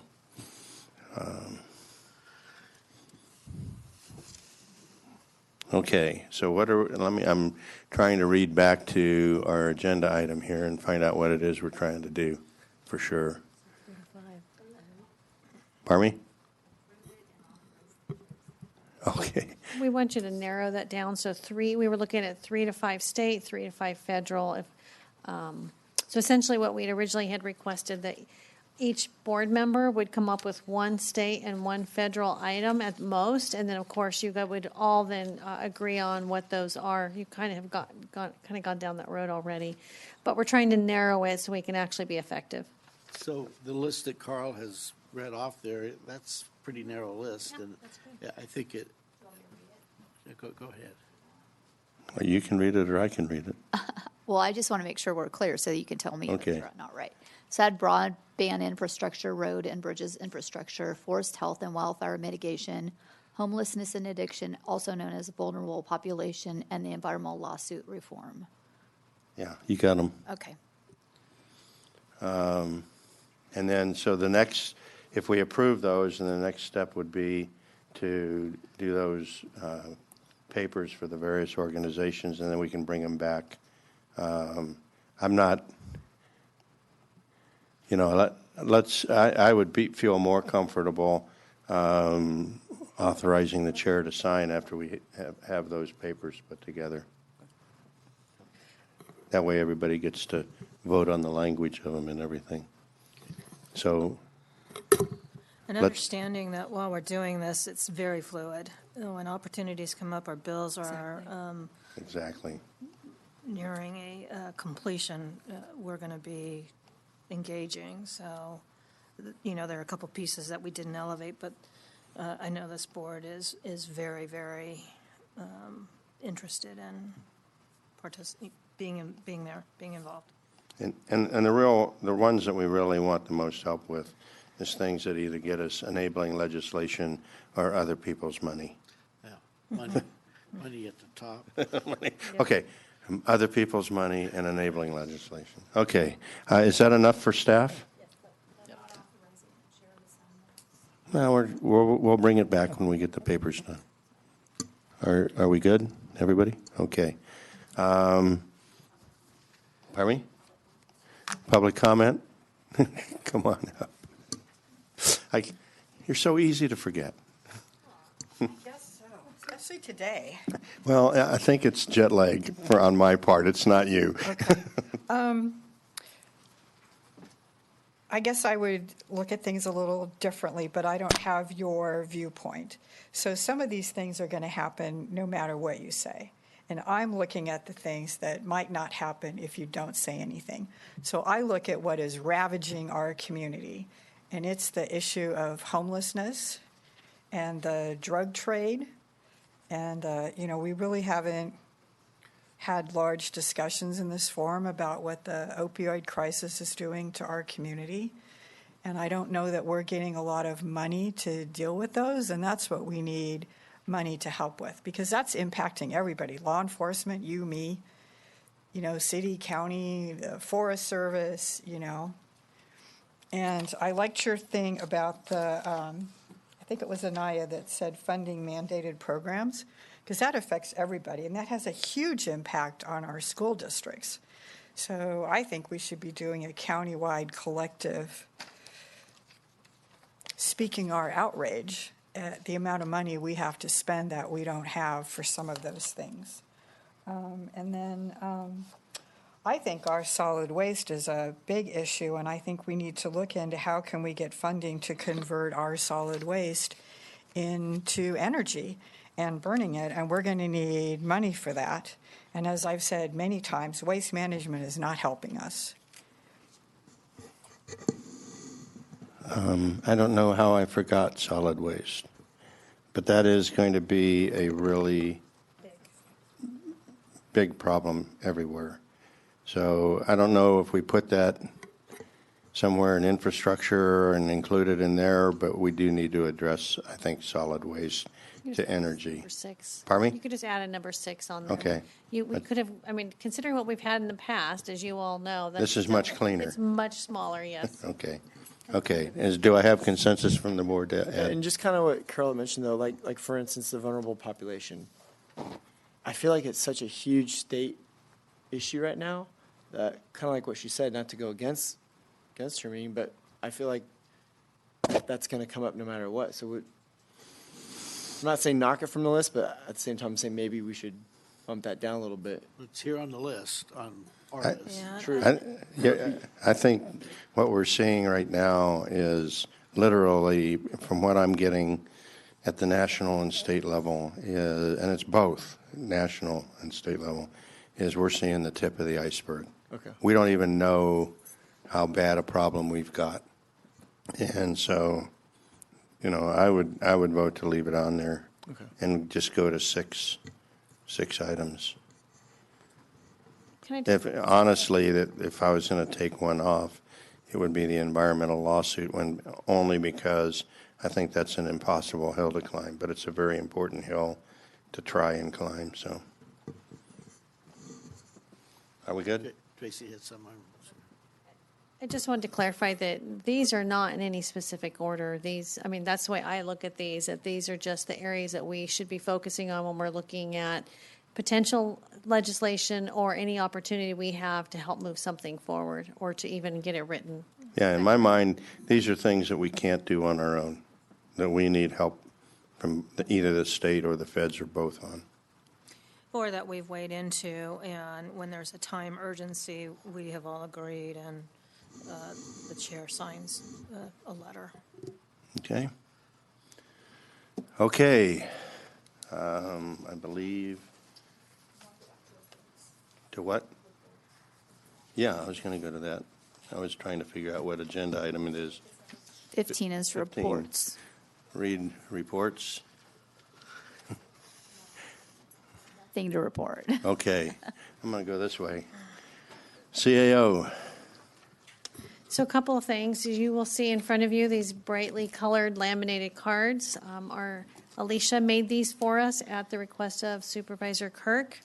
And so these are to help you, and we actually will get a copy for the staff table as well. So as you're having conversations, just that kind of reminder as we are staying focused on these priorities so that we're not pushing staff in too many other directions, and that this is what staff will also focus on when they are determining what level and what type of work we will be doing. So thank you, Alicia, for putting these together for us. The other thing is we've had a couple of, there was a meeting and then a phone conversation with the county executives.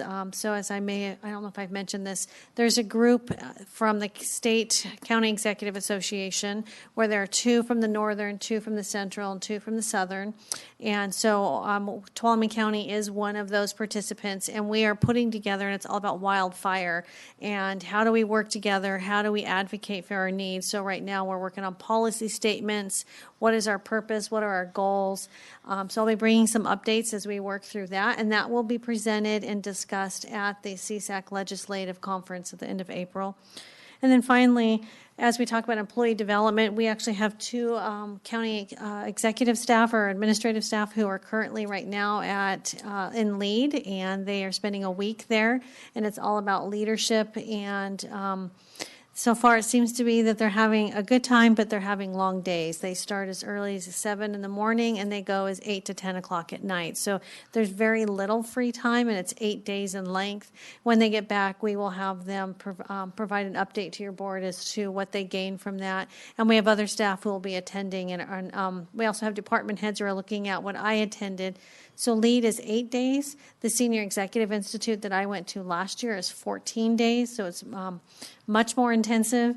And I know we have a few of our department heads who are looking at wanting to go to that as well. And what that will help us do is all be operating and working under the same type of what I call inclusive leadership. And that's what my whole goal is. So we're all working towards that. So we have the same ideas and ways that we will begin operating as we move into the year. Okay. County Council? Sure. The last few weeks, and your board probably is aware of this, but we've spent a great deal of time working on the TCEDA dissolution process. We have a meeting scheduled next week with city attorney, city administrator, CAO auditor to try to wrap up some of the remaining outstanding items that will eventually go back to the EDA board. And then also, just something that your board should be aware of, we are dealing with a substantial amount of Public Records Act requests related to SB 1421. That is the new law that went into effect that grants broader access into peace officer personnel records based on certain types of issues. So just kind of an FYI, those are the things taking a lot of our time lately. Can we get a short presentation on what that SB, whatever number was? I can email you kind of Okay. a general overview of what that is. Okay, thank you. Supervisor Kirk. Okay.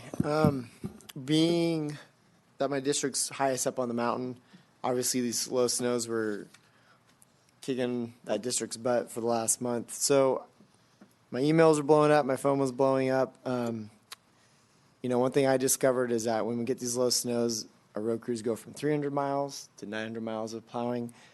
But people couldn't get out to work, couldn't get their kids to school. So it became an economic issue after a while. So I talked to David. I'm going to have further discussions. I have some ideas that I'd like to maybe present to the board in the near future. Obviously, we're in March, so I think the snows are pretty much, for the most part, over. But it's an issue that I think we need to have some sort of plan for in the future. So I will be bringing some ideas to the board soon about that. Also, I went to 108 Fire Safe Council. I went to a bunch of committees and meetings, but the Fire Safe Council, I was glad that in the consent calendar or consent agenda, we approved. They're going after another grant for extending their LiDAR, which will be a good resource for this community. Hopefully they'll get it. And then also AAA insurance and traveler's insurance is now starting to drop customers. A constituent of mine got a notification that his insurance was being dropped and that 700 more in our area are going to be dropped. And so because of that, he's going to have to raise the rents on his tenants. And so, I mean, we all know it's an issue, but now AAA, now Travelers Insurance are jumping into it. So this is going to continue to be an issue. So I don't know if we can have county staff or what the process would be to basically maybe draft some sort of document to our local legislators, notifying them. I know they know it's an issue, but hey, now we got AAA insurance, now we got Travelers Insurance, additional insurance companies online dropping constituents. I don't know if that's something we could have staff draft up simply. I would recommend that if we're going to draft something, first of all, I think we should draft something up. But if we are going to draft up a letter, that it not just goes to our legislators in Sacramento, but it also goes to the insurance commissioner. I think we need to start pushing the insurance commissioner's belly button a little bit on that. Right. Go ahead. I've just, and I can't remember if I had mentioned this during last reports, but Christina has been trying to get a meeting set up so that it could be myself, and I'm thinking of one or two other board members going with me with the new insurance commissioner. If you may remember, the previous one was not very engaging. We do have a new insurance commissioner, and he actually had sponsored some legislation that didn't make it all the way through. So Christina's been working very diligently. She's called 5 different people because they keep sending her to someone else. But anyways, we are working to get an appointment with the insurance commissioner so that we can get more actively engaged with this individual and see what he is able to help us with. Maybe I can weigh in. We had a conference call with CSAC, and this is one of the pieces we're going to push for at the Ledge Conference. And so with both getting industry and the insurance commissioner in the same room at the same time. Okay. Great. Okay, and then the last piece, so we could draft a letter, is what we're saying, we could, on top of that, okay. Sure. And then the last piece, of course, is waste management. A constituent brought it up this morning. Again, because of the low snows, waste management, for some people, didn't service for 4 weeks. So I requested that the contract be reviewed. I reviewed it. I know some county council is going to review it to see if there was a breach in the contract, because apparently a lot of people are having to call constantly to try and get a rebate, whereas maybe they should be automatically be getting these rebates. And then at next year's contract, when we review it, if we renew that contract, having some sort of next day best pickup time addressed, because 4 weeks is just, I grew up here, and I remember in Miwok looking out my window, and there's 12-foot, snow berms, and they were still there picking up trash. So Okay. we just need to have that discussion again. Okay, thanks. Supervisor Campbell. So an unscheduled appointment that I had this weekend comprised of standing in the mud and watching Hewan Mill Road slowly slide into the creek. So I've very happy to see that we're able to make some headway on that, and just again to remind folks to drive slow, and we do have county personnel working out there, so just be real careful and going through that section. So I guess I'll start at the beginning. 2 weeks ago, I attended New Supervisor Institute with Supervisor Kirk, and I'll mention while there, I made some contacts within the insurance commissioner's office, so we can kind of get together and maybe get through to some people over there. Yeah, it was really informative. It was to me, it was much more substantive than the last institute we went to. A lot of really good information. Served in the Central Sierra Child Support Agency with Supervisor Gray. Sat on the board of directors for Access Tuolumne County for the first time last week. We met, Supervisor Kirk and I met with the tax collector, the fire department, animal control, airports, and the ag commissioner over the past 2 weeks. So we've been, getting to know our county government and the individuals that are, make things happen. So that's extremely valuable. And then just yesterday, I made a presentation at the Government Affairs Committee. And that is the end of my report. Supervisor Gray.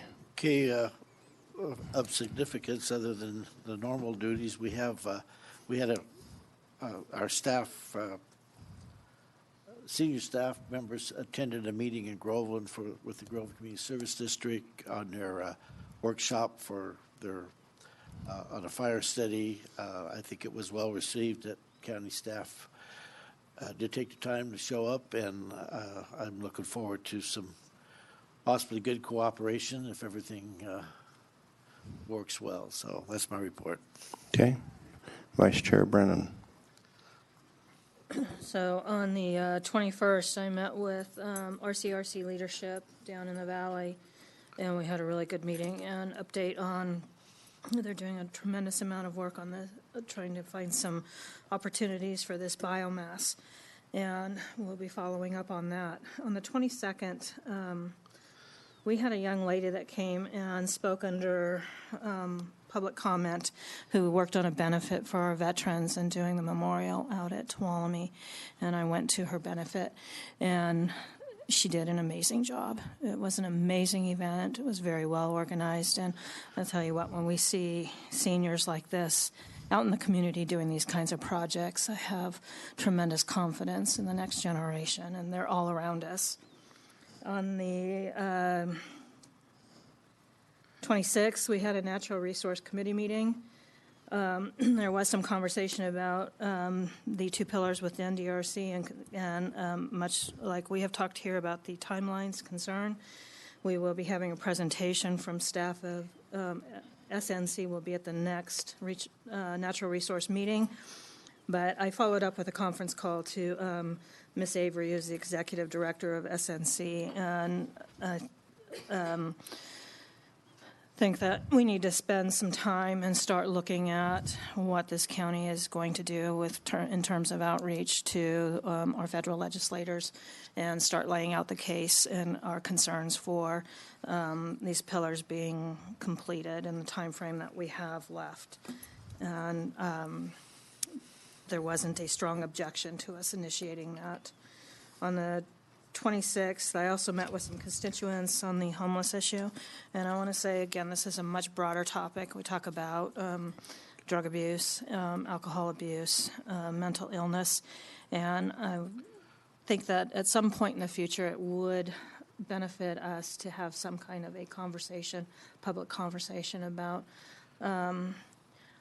what resources are available.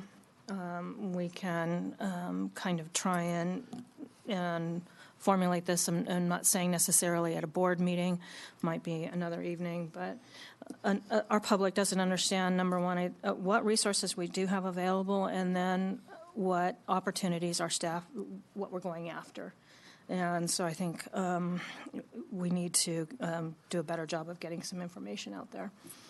And on the 28th and 29th, I participated all day in a UC Livestock Advisor Search, our four-county JPA with UC Extension, was awarded a new position. That position will be housed in Tuolumne County, and we did those interviews over 2 days. And so I'm hopeful that we're going to get somebody on board that's going to be able to help us with some of our natural resource / livestock issues that we have going. Supervisor Gray, you got to come back? Yes, I just want to do a shout out to someone in your district, Mr. Alan Fulkerson, that spent 3 days with his tractor down at the homeless camp loading up garbage into. I heard about that. That's what we need more of. That really helps. Yep, absolutely.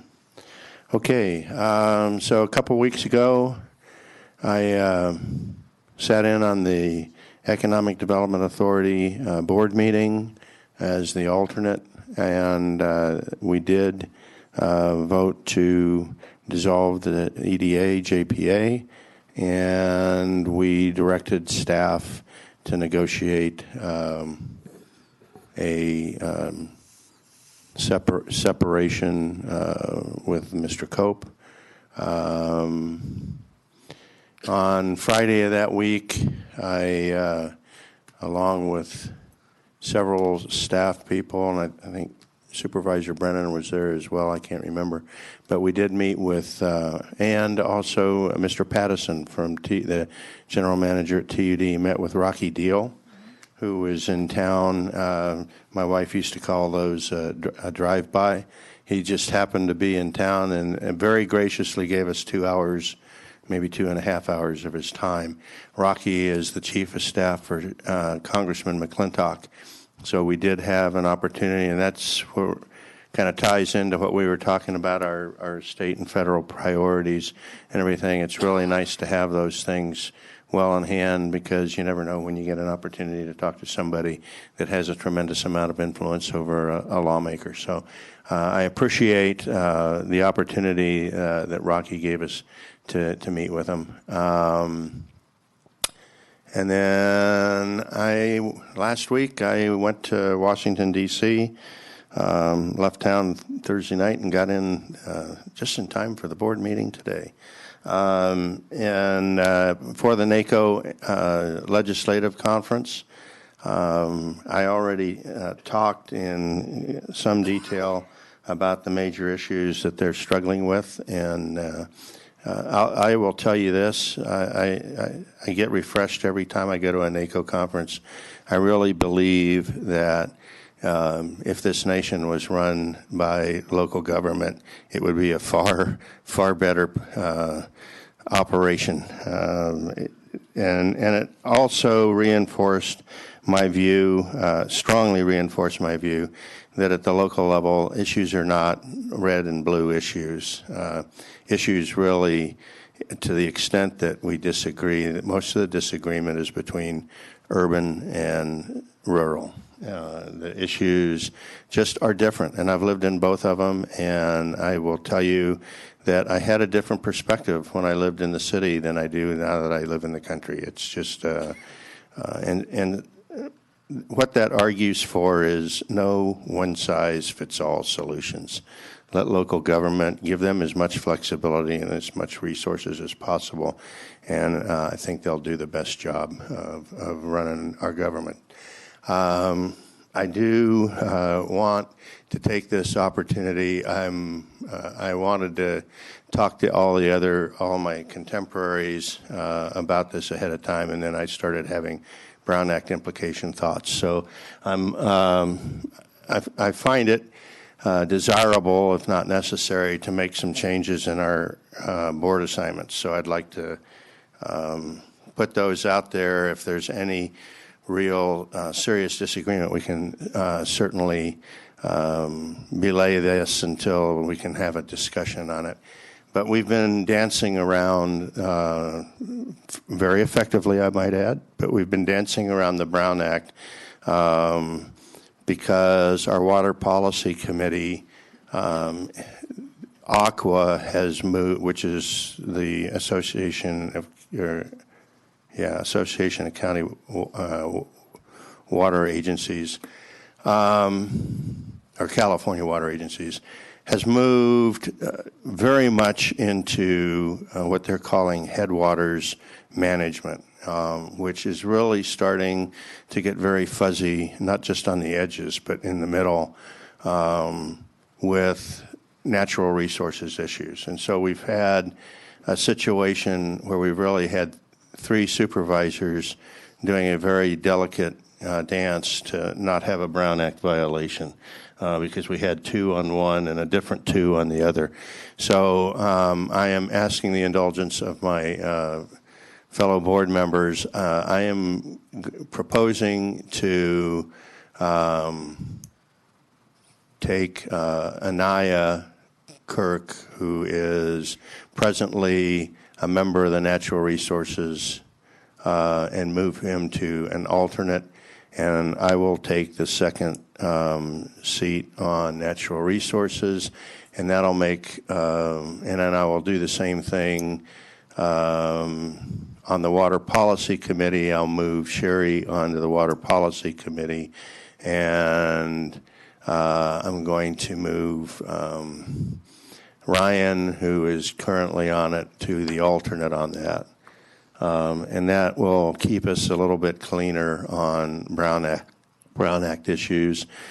The next one that I am proposing to do really has just some short-term implications, but because of some loading, Supervisor Brennan very understandably has asked me to replace her, go from alternate to primary on EDA until we close that out, and she will become the alternate on that.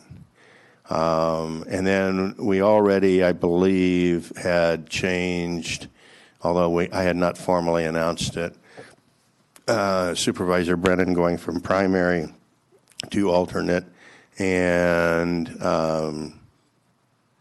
Supervisor Campbell going from alternate to primary on Central Sierra Child Support Agency.